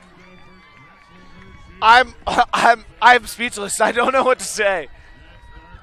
Wow. And is there a call? No, I think there's just some discussion between the players after the point. That was unbelievable. I don't know what to say. We're running out of superlatives. We've got to make that the B ultimate play of the game. That's like the B ultimate play of my life. That was incredible. It was a back shoulder throw from Zhu. Let's take another look. I expect to see this on SportsCenter. The stall getting high. Zhu has no option. She says, I'll throw it to the back shoulder of Verzu. Verzu totally out of position. Oh, no, I'll get that. Insane catch with the right hand on the trailing edge. B Ultimate not only offers elite sublimated gear, but also Ultimate-specific pants, socks, hats, and more. Choose to be better than ever, and check them out at bultimate.com. Once more, the B Ultimate play of the game. Jacqueline Verzu, you could pick any number of plays, but this is next level. Give me the rock. Her legend grows. I just haven't seen a play like that all weekend. You just in either division. That was insane. You can't say enough as Dartmouth goes way offsides on the pull. You can't say enough. I mean, this is a generational talent. You may be looking at what's going to turn out to be the best player to ever play the game. You think so? You think that she could be the greatest player of all time? I mean, she not right now, but how can you say that someone who's 20 years old and can do that doesn't have the potential to reach that sort of mountain? I mean, she's playing in elite club championships and world championships at such a young age. If she can stay healthy, I think that's probably the biggest obstacle. More than anything else will be if she can survive the amount of punishment her body takes. She's proven to be very durable so far in her career. Of course, played a lot in high school as Caitlin Lee comes through with the layout block.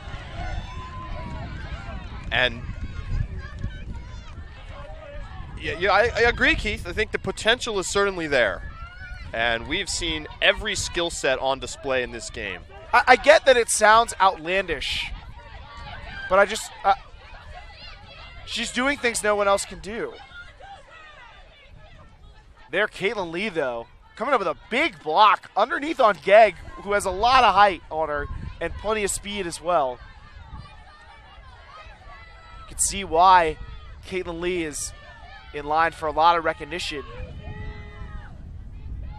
as that disc bounces off the hands of Hardebeck, trying to toe it in on the second ever catch, but a little too far. And we haven't talked much about this yet, but this Dartmouth team not going anywhere. Verzu's coming back, Lee's coming back, and they're picking up perhaps the best freshman in the recruiting class of next year, Claire Trope. Another Seattle product. Played with Verzu in high school.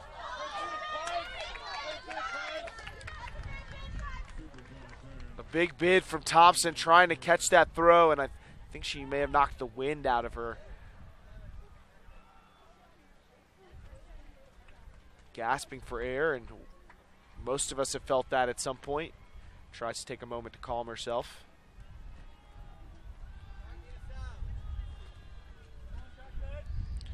Yeah, came down hard. Just lost her breath for a moment.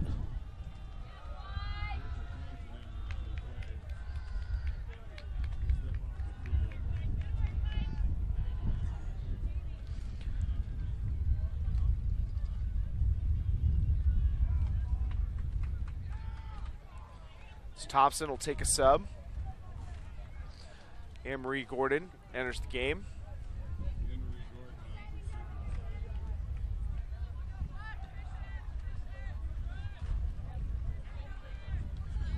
So the disc will go Dartmouth's way.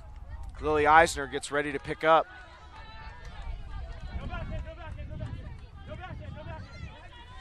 Again, the trap zone there, and it pays off. Harris able to break up the reset throw.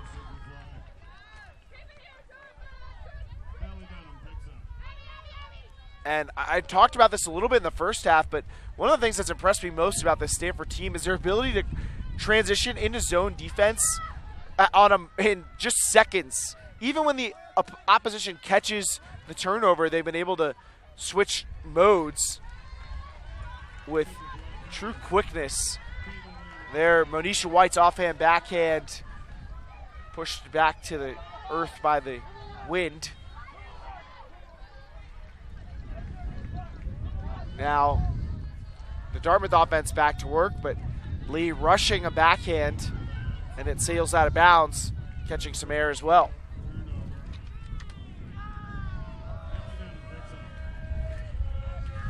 Well, and that Jacqueline Verzu catch just sucked all of the wind out of any Stanford comeback potential.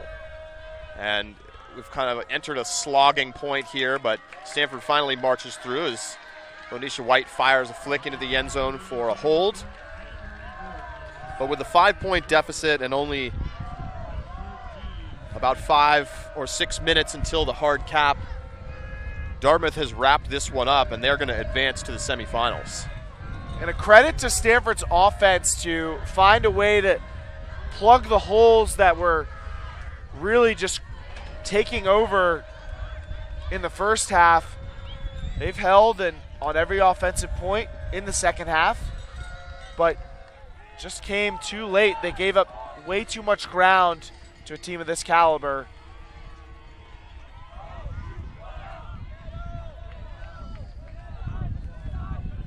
Well, if at this rate, Dartmouth will advance to the semifinals and will play the winner of British Columbia and Virginia. Get you some updated scores from the tournament here. UCLA trailing Texas 10-7 in their quarterfinal. Colorado up on Oregon, the team that defeated this Dartmouth team. The only team to do it at anywhere outside of the Northwest Challenge. Colorado up 10-8 on that Oregon team. The men's division, Wisconsin still leads North Carolina 10-7. Minnesota leads Carleton 8-7. And behind us, Massachusetts and Pittsburgh tied at 8-8.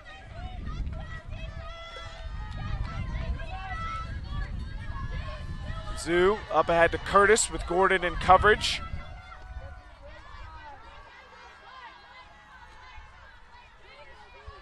And now uncovered Werfele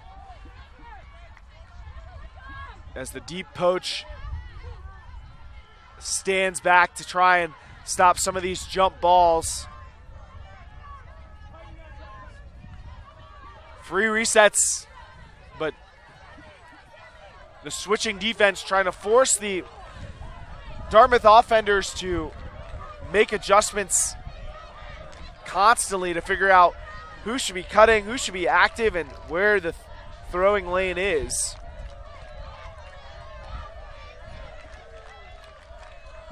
And I like that this Stanford coaching staff was daring in their choices on defense. Not traditional choices to make, and this is a not traditional opponent. I think they made the right choices. I think they had a good game plan, but I think that Stanford has just looked fatigued from the start of the game. And they had a much tougher path to this game, really, than Dartmouth. Dartmouth did have to play in a pre-quarter, but they mostly won their games easily. They lost at Oregon, but as you talked about last night on our post-game wrap show on Facebook Live, Dartmouth may have just had a blip. And with that score, Dartmouth puts the exclamation point on this dominant win over Stanford, and they take it 14-8. An impressive performance, to say the least. Not a perfect performance from Dartmouth by any means. They're going to probably have to play better against competition coming up in the semis and finals if they want to win a championship, because they did have some points and moments in this game where they really didn't effectively score. I mean, we even saw towards the end here after that, on that play where Verju made the incredible catch, that was not a smooth offensive point. Yeah, you don't want to settle into relying on Jacqueline Verju to bail you out of everything. Certainly, Caitlin Lee, Piper Curtis had really strong games. Great patience from the handler sets here, from Eisner, Werfele, and Zhu. But Dartmouth simply just too much to handle in this game, and hard to be too critical of what was a dominant performance over what many would have considered the best team in the field. Stanford had many chances. They had many, many chances. They had the opportunities to get the breaks, and they just couldn't put it in. And it seemed like there were multiple times in the game where they had a red zone possession and they just missed the last throw. And you wonder how the game would have been different had they made some of those plays. And, I mean, this was something you had to consider as soon as this matchup became a very realistic possibility. But if I told you 4 months ago one of these teams would be out in quarterfinals, you never would have believed me. And here we are, the reigning national champion and two-time finalist is going to see their season end, and they will tie for fifth in the college division this season. So what we're going to do right now, we're very lucky because we had the game staggered this round. So the game behind us, UMass versus Pittsburgh, is well underway and is an exciting game. Got to figure out what the score is, but we're going to actually turn our cameras around, reset ourselves, and bring you the majority of the second half of this game. So currently, thanks for sticking with us, and thanks so much for watching. We're really happy to be able to bring you some bonus coverage right now, and we send it over there now. It's UMass on offense, and Pittsburgh with a 9-8 lead. Pittsburgh was down by 3 breaks in the first half, came back and took half 8-7, and now I will send it over to Keith Rayner for play-by-play. So we'll jump right in here as Benson Oak jumps right into a catch.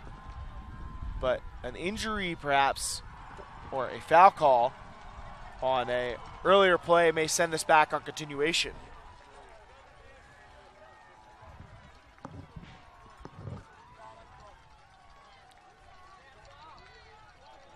Got UMass in the whites, the number 1 overall seed. Pittsburgh in the darks, number 2 overall seed this year. Have really impressed after losing so many big names last year. Both of these teams really. Now, Jake Raddick looking for a reset and gets it to Brett Graman, and he dishes to Tanner Johnson, the star sophomore cutter for this UMass team, tie this game back up at 9. And Tanner Johnson staring down his mark after he catches the score. UMass tying it up at 9. And an exciting one here. See it again, wide open strike cut, and then Tanner Johnson with the great explosion of speed takes a look over at his mark as he spikes the disc. And Graham, we've seen this team play without him at points this year, and he really changes the offensive flow of the UMass men. Pittsburgh's O-line, a familiar cast of characters, heads onto the field. And just to note, just to get everybody up to speed on what's going on, so it's 9-9. No cap yet in this game because, again, it started at 8:30, not at 8. That means that the soft cap is going to go on in about 12 minutes. So we'll keep you up to date on that. We should hear a horn when that does go off. And let's talk quickly about this matchup. Pittsburgh, phenomenal defensive team. They've been great. I mean, the D-line has really got them back in this game after their offensive line really gave up a bunch of breaks early in the first half. And if they're going to win this game and they're going to win other games at this tournament deeper in the bracket, it's going to come down to that D-line being able to continue to put the pressure on opposing offenses. This UMass team a little bit more balanced. A player of the year candidate, maybe the number one candidate coming in to nationals in Ben Sadok, the lefty fiery handler. Tanner Johnson, who we just saw score, also a big piece for them. And we see Jonah Wish bringing the disc to the brick mark for Pittsburgh, and he'll get things started for their offense. Wish coming over to Dylan Best on the break side for a short gain, and now Best looking to reset. Dishes to Jack Slevin. Slevin, forehand hook, has Mike Ing with plenty of separation, and that's a walk-in for Ing. Slevin with the score, and now the Pittsburgh sideline has begun removing their clothing to celebrate. I don't know to what end, but they're fired up as the shirts and, in some cases, the shorts come flying off. Well, I don't know if they'd let you do this on ESPN, but I think you can do it on UltiWorld. I'm not clear on whether this has been a celebration that they've done throughout the weekend or if this is something that we just tuned in for right now. Either way, the Slevin score deserves the strip down. Slevin and see the bomb forehand here, perfectly weighted for Mike Ing.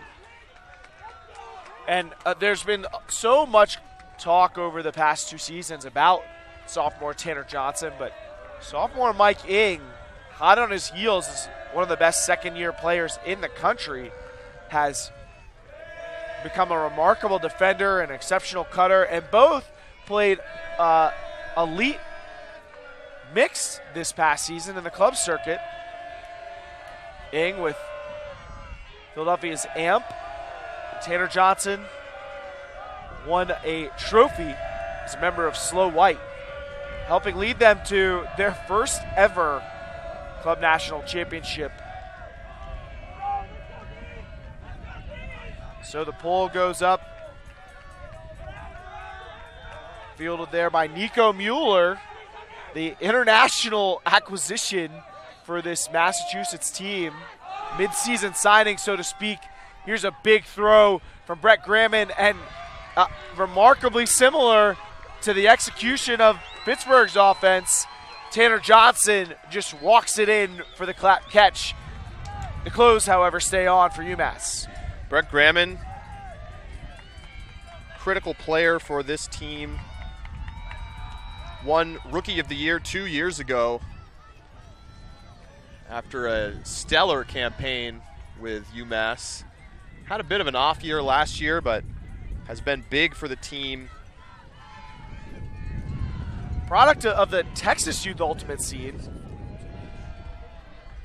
Played with double wide club season, and has been an impact player for them, as you mentioned, since the start of his career, and has in many ways coincided with UMass's rise to the top of the men's division over the past couple of years. I mean, this was a team who wasn't in the national picture at all 5 years ago. Certainly in stark contrast to Pittsburgh, who was on a similar trajectory 7, 8 years ago when they were just a regional level team, but have been a mainstay at the college championships and late in the bracket at nearly every elite tournament over the past few seasons. And I'm not sure we mentioned this yet. This is a matchup between the number 1 and number 2 teams at the tournament. Just like the game we just watched between Stanford and Dartmouth, because Pittsburgh took a loss to UNC Wilmington, they had to play in a pre-quarter, and now they have to face the number 1 team here, Massachusetts. Right now, Pittsburgh in the driver's seat on offense with the score tied. The winner of this game will advance to the quarterfinals to face the winner of Minnesota and Carleton. We'll keep you updated on all the scores we can here in the quarterfinals round. Mason, Ohio. If there are some of you just joining us, maybe fans of these two teams, I'm Keith Rayner, joined by Charlie Eisner in the booth, and this is UltiWorld's live coverage of the 2017 College Championships.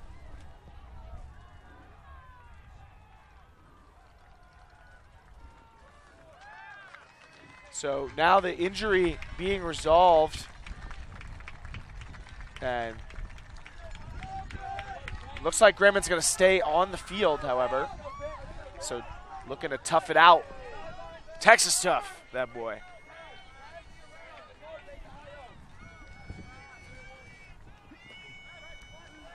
So Thomas Edmonds, the first-year En-Saboneur handler after doing his undergraduate studies and playing with New Hampshire.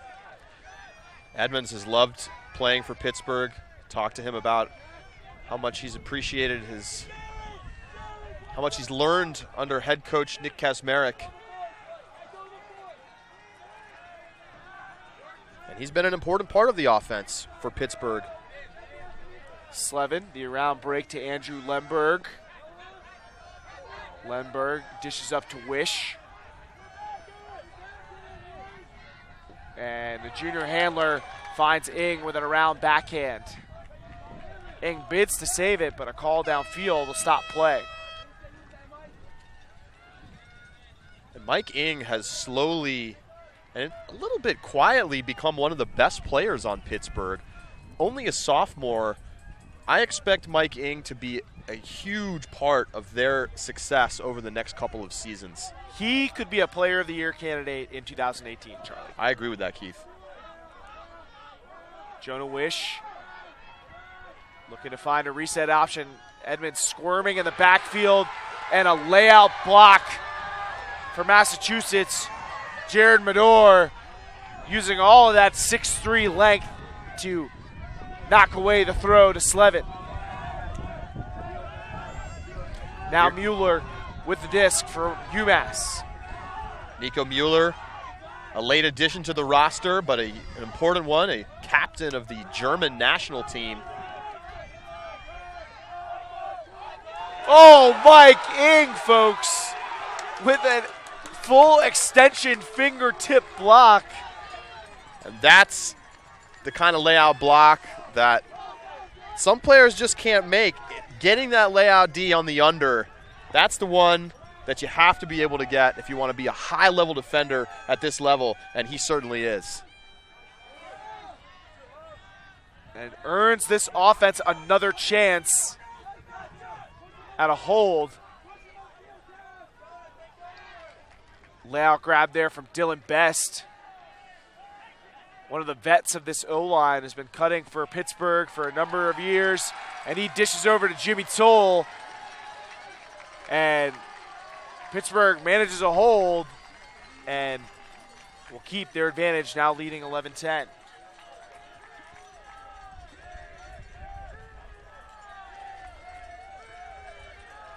Take a look here. Mueller sends the pass ahead. Mike Ing denies it.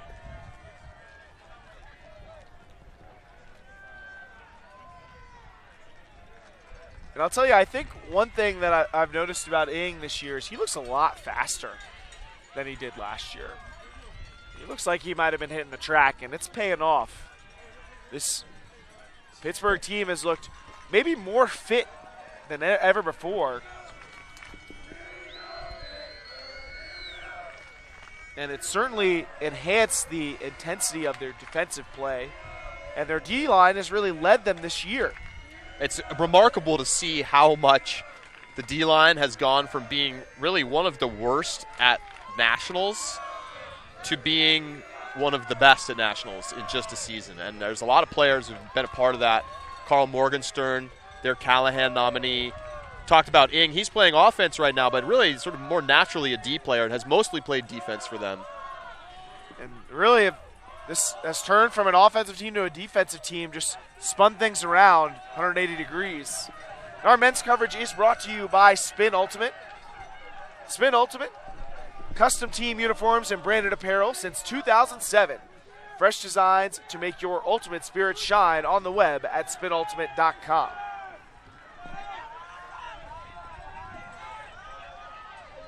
Sudok going over to Mueller. You see Mueller playing both ways and now hucking deep.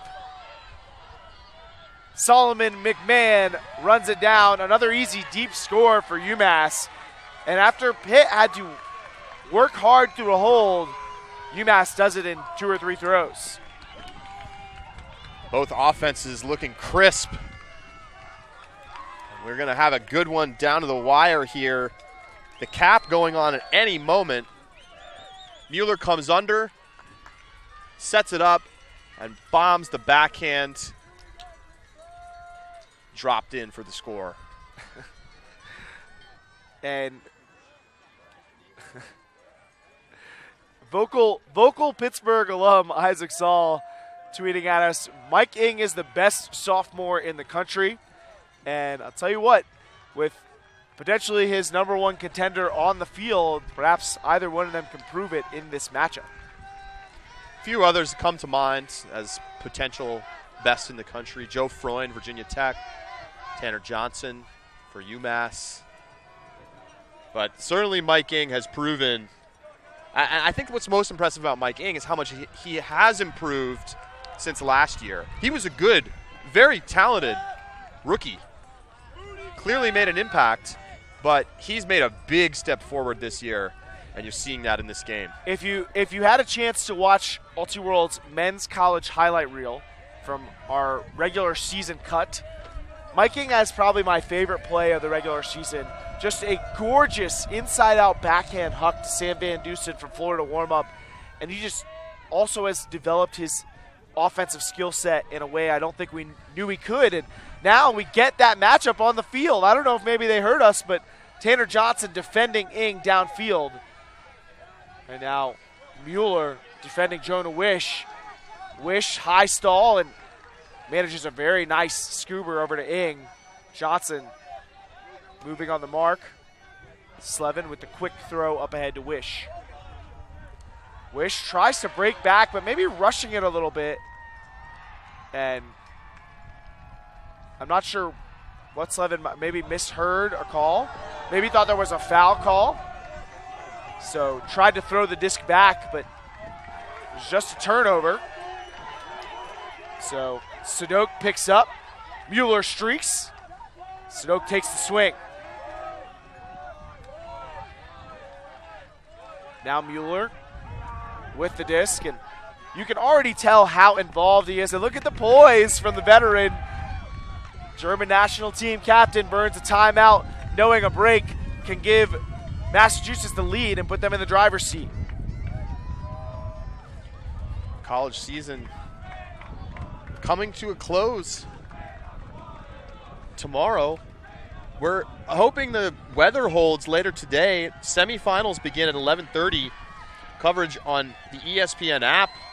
You can go to watchespn.com. We'll be passing the torch over to them. And, of course, if you haven't already heard, the finals, the college championships, will be live on ESPNU. Of course, you can also watch on your app or online. But if you have a cable subscription, you can watch right there on your TV. Head to a local restaurant or bar, have them put ESPNU on, and watch the finals of the college championships. 3 and 5 p.m. tomorrow, Memorial Day, Monday. I would love for Ultimate to band together and show ESPN that we got fans out here. Gramman gets up the line. Certainly plenty of fans for these two teams as the sidelines are packed. Here's Sadok, lays out, steps around for a backhand to Gramman, and that is the break for UMass. Or is it? A pick call in the stack. May send this back. We'll see if it goes to the observers. And once we get a moment, this game is still close, but we'll give you some score updates. There are very close matches all around the field complex here in Mason, Ohio, including the game that the winner will decide the winner of this game will face between Carleton and Minnesota. Sadok with the disc. Wish with a very wide mark to try and stop the options, and toe-in attempt does it. UMass breaks. 12-11, Zoo Disc leads. And I have not heard a horn, but I do believe soft cap went on during that point. I am going to confirm that. And as we wait to figure that out with the observers, take another look. Sadok looking and bouncing a forehand to the far cone for the goal. Fearon just the stop and go cut there, and Toll turns his back to the cutter. As a defender, you never want to show him your back. And it is a game to 13, so the soft cap went on during the previous before this point started that was just scored. So a huge break there for UMass. Either way, it was huge, but because now they're going to have 2 game points, extra important moment.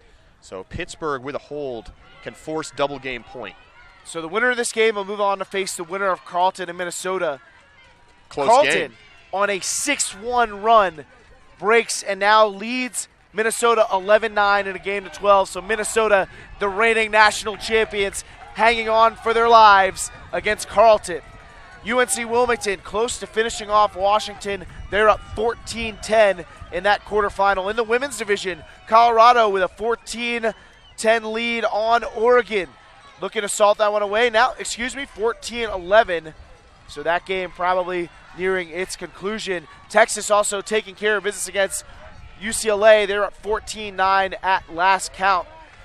So the semifinalists becoming clearer and clearer. That picture, will it include Pittsburgh or Massachusetts? UBC has clinched a bid. They're going to take on Dartmouth in the semifinals after winning over Virginia 15-11. So far in the women's division, not a single one of last year's semifinalists have made it, and it looks likely that we will not have a single repeat semifinalist in the women's division here at the Division I College Championships. Big pull here from UMass to be fielded by Slevin. Backstops it and sends it up to Wish. Sam Van Dusen coming over to cross to this O-line. Maybe to give them some extra pop. Ing underneath with Johnson in close chase. Ing turns to the reset, smothering defense from Mueller, but Wish backpedals into some free space. Edmonds. Backhands over to Van Dusen. The lefty likes to put it, has a lot of power. They're trying to show off the touch with the creative break throw to Wish. Wish, OI forehand. Ing versus Sadok and Johnson. Ing maxed it to himself for the score. But a call, and it seems like every time there's a scoring play, there's a call. And I believe a pick in the stack. Nice play by Ing. And with the call, though they don't get the score, that's still a very important play to make.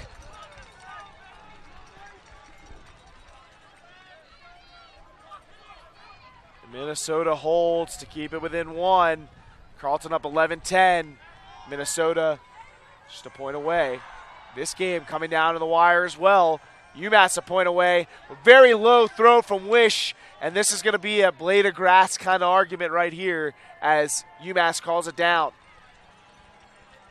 And Nico Mueller is saying that it touched grass. Very, very hard to tell. I think they're going to probably call this up. And no, they call it down. Wow. Mitch Dangler confidently steps in, and you don't see players argue that with is him a very often. very bold call by the observing crew, considering that disc. I don't know how you could see that in real time, to be honest. I was thinking they were going to just call it contested and send it back, but no, they give the disc to UMass. They have a chance to put this one away. And who would you rather have the disc in the hands of than Ben Sadok? He goes over to Fearon. Fearon, 18-year-old freshman, out there for some big plays for this UMass team, and now Mueller giving and going. Deep shot, no. Now Fearon to Johnson underneath. Oh, and Fearon with the second effort layout. Oh, and maybe caught it, shot to the back of the head there. Well, he made the catch, and I think certainly there's going to be a foul call because the drop didn't happen until after contact from Pittsburgh player.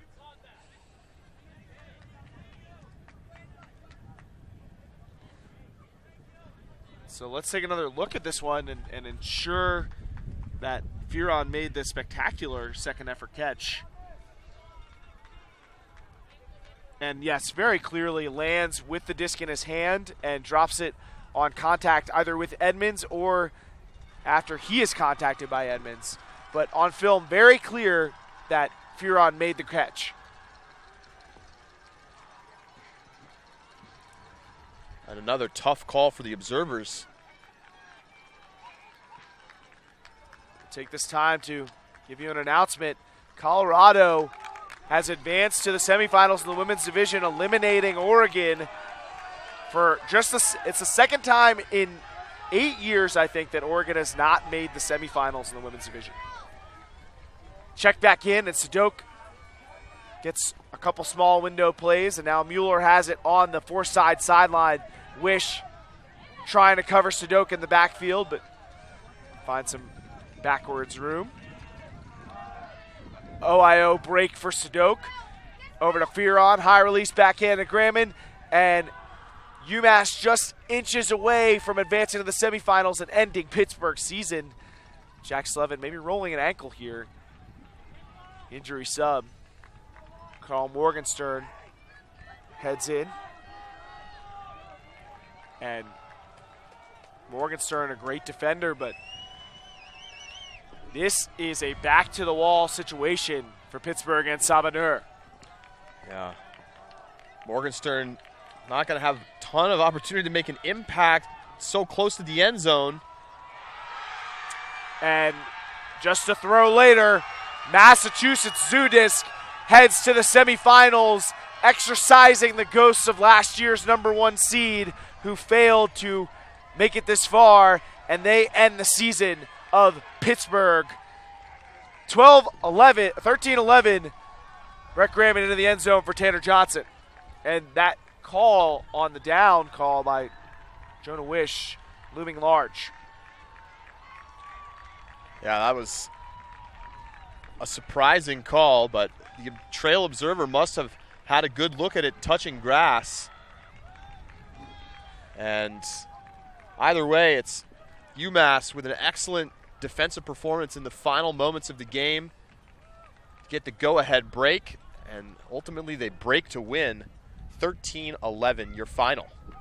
So UMass will advance to play Carleton, who defeats Minnesota. The reigning champions have gone down in quarterfinals to their regional rival, Carleton. So 2 semifinals from last year in the men's division down. All the semifinalists from last year in the women's division down. Will anybody from last year's semifinals make it back? I can tell you Harvard's not gonna. North Carolina in a double game point situation, I believe, with Wisconsin. Although I see a lot of gathering on the field behind us trying to suss out what's happening. Last count it was 13-13 there. See if I can get you. No! No semifinalists in either division will repeat. Wow. North Carolina goes down to Wisconsin. 2 North Central teams advance to the semifinals. Wisconsin will take on North Carolina Wilmington in the semifinals of the men's division. Incredible. Colorado will take on Texas in a South Central regional final rematch. In the women's division. This tournament looked like chalk when we started on Friday, and now all of a sudden not a single of last year's semifinalists remains eligible to advance to the semifinals. It's incredible, Keith. There's no way this ever happened. Friday was an aberration. That's the thing. The fact that games went to seed on Friday was the aberration. We were thinking, oh, maybe we're going to have much less of an exciting Nationals than we expected. And then yesterday was crazy, and we're going to have more craziness tonight because I don't think people were picking these matchups. I mean, we have to start and sort of rethink what the matchups are. I mean, UNC Wilmington versus Wisconsin, I don't think a lot of people saw that coming as a semifinal. But, boy, that sounds like a great matchup. Yeah, I mean, at this point, just assume we're going to get nothing but great games because this round was exceptional. This is what you dream about when you come to college nationals. And after last year, it was hard to imagine that we were going to be able to match it this year. And so far, it's setting up to be just as exciting. This is a remarkable situation for us to have so many teams that weren't expected to advance this far going on, and so many teams that were expected to be in this conversation left out. And Charlie, I'm really looking forward to the semifinals matchups we've got. So am I. It's very exciting. And it looks like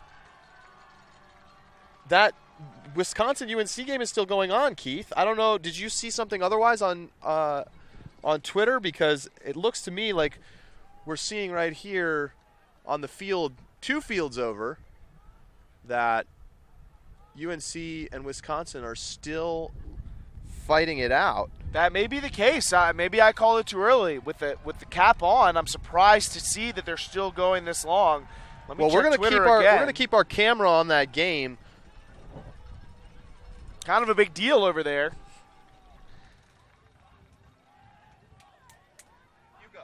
You go.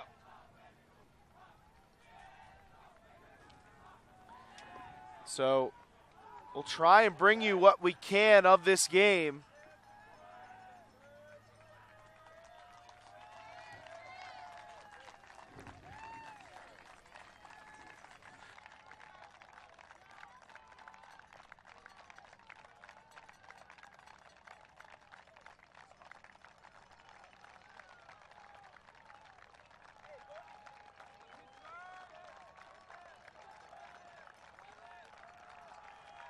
So, folks, we're not going to attempt to commentate on this game in the distance, but I think we're going to try and leave the camera running just in case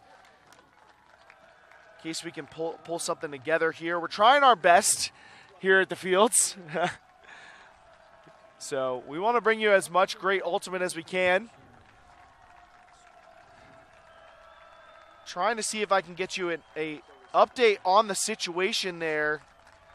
So from what I can tell, it's now 14-14, and the next team to score will advance to the semifinals, with North Carolina pulling to Wisconsin.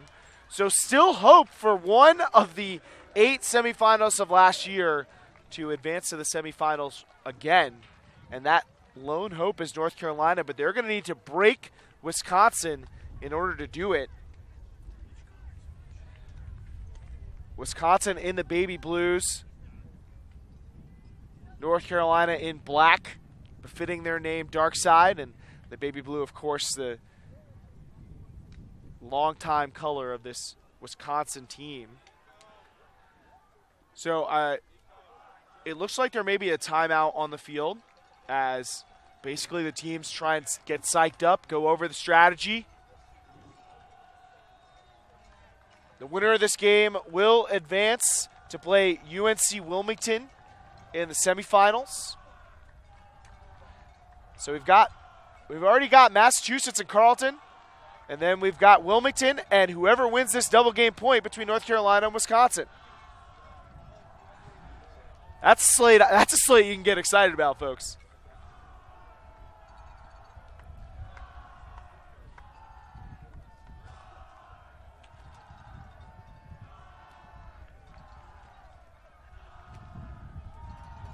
So it looks like North Carolina is set to pull. Matt Guccio-Hannes, of course, crossing over for this critical season-deciding point. This is double season point, folks. Somebody's season ends and someone goes on. Wisconsin deep shot. I can't help myself, folks. I got to talk about this one. The layout bid comes up just short. Wisconsin turns it over on the huck. And now North Carolina with the disc in their hands and their fate in their hands. So I don't think we're going to have the length of cable necessary to get you a closer camera for you on this game. So we'll keep you with the aerial view as North Carolina now has the disc after the missed huck from Wisconsin.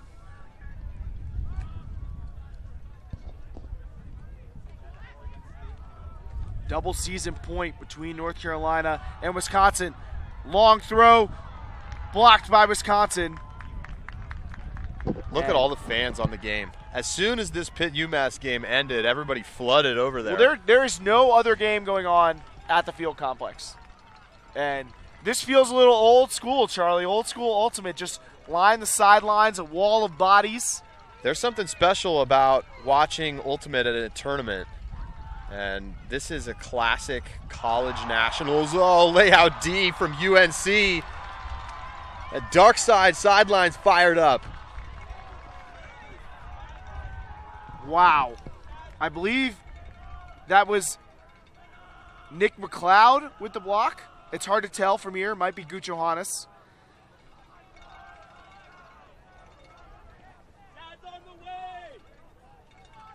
Stoppage in play. North Carolina with the disc and the chance to advance to semifinals to face their rival UNC Wilmington. Oh, that would be classic. I'm sure ESPN wouldn't mind getting that one. They've had it before.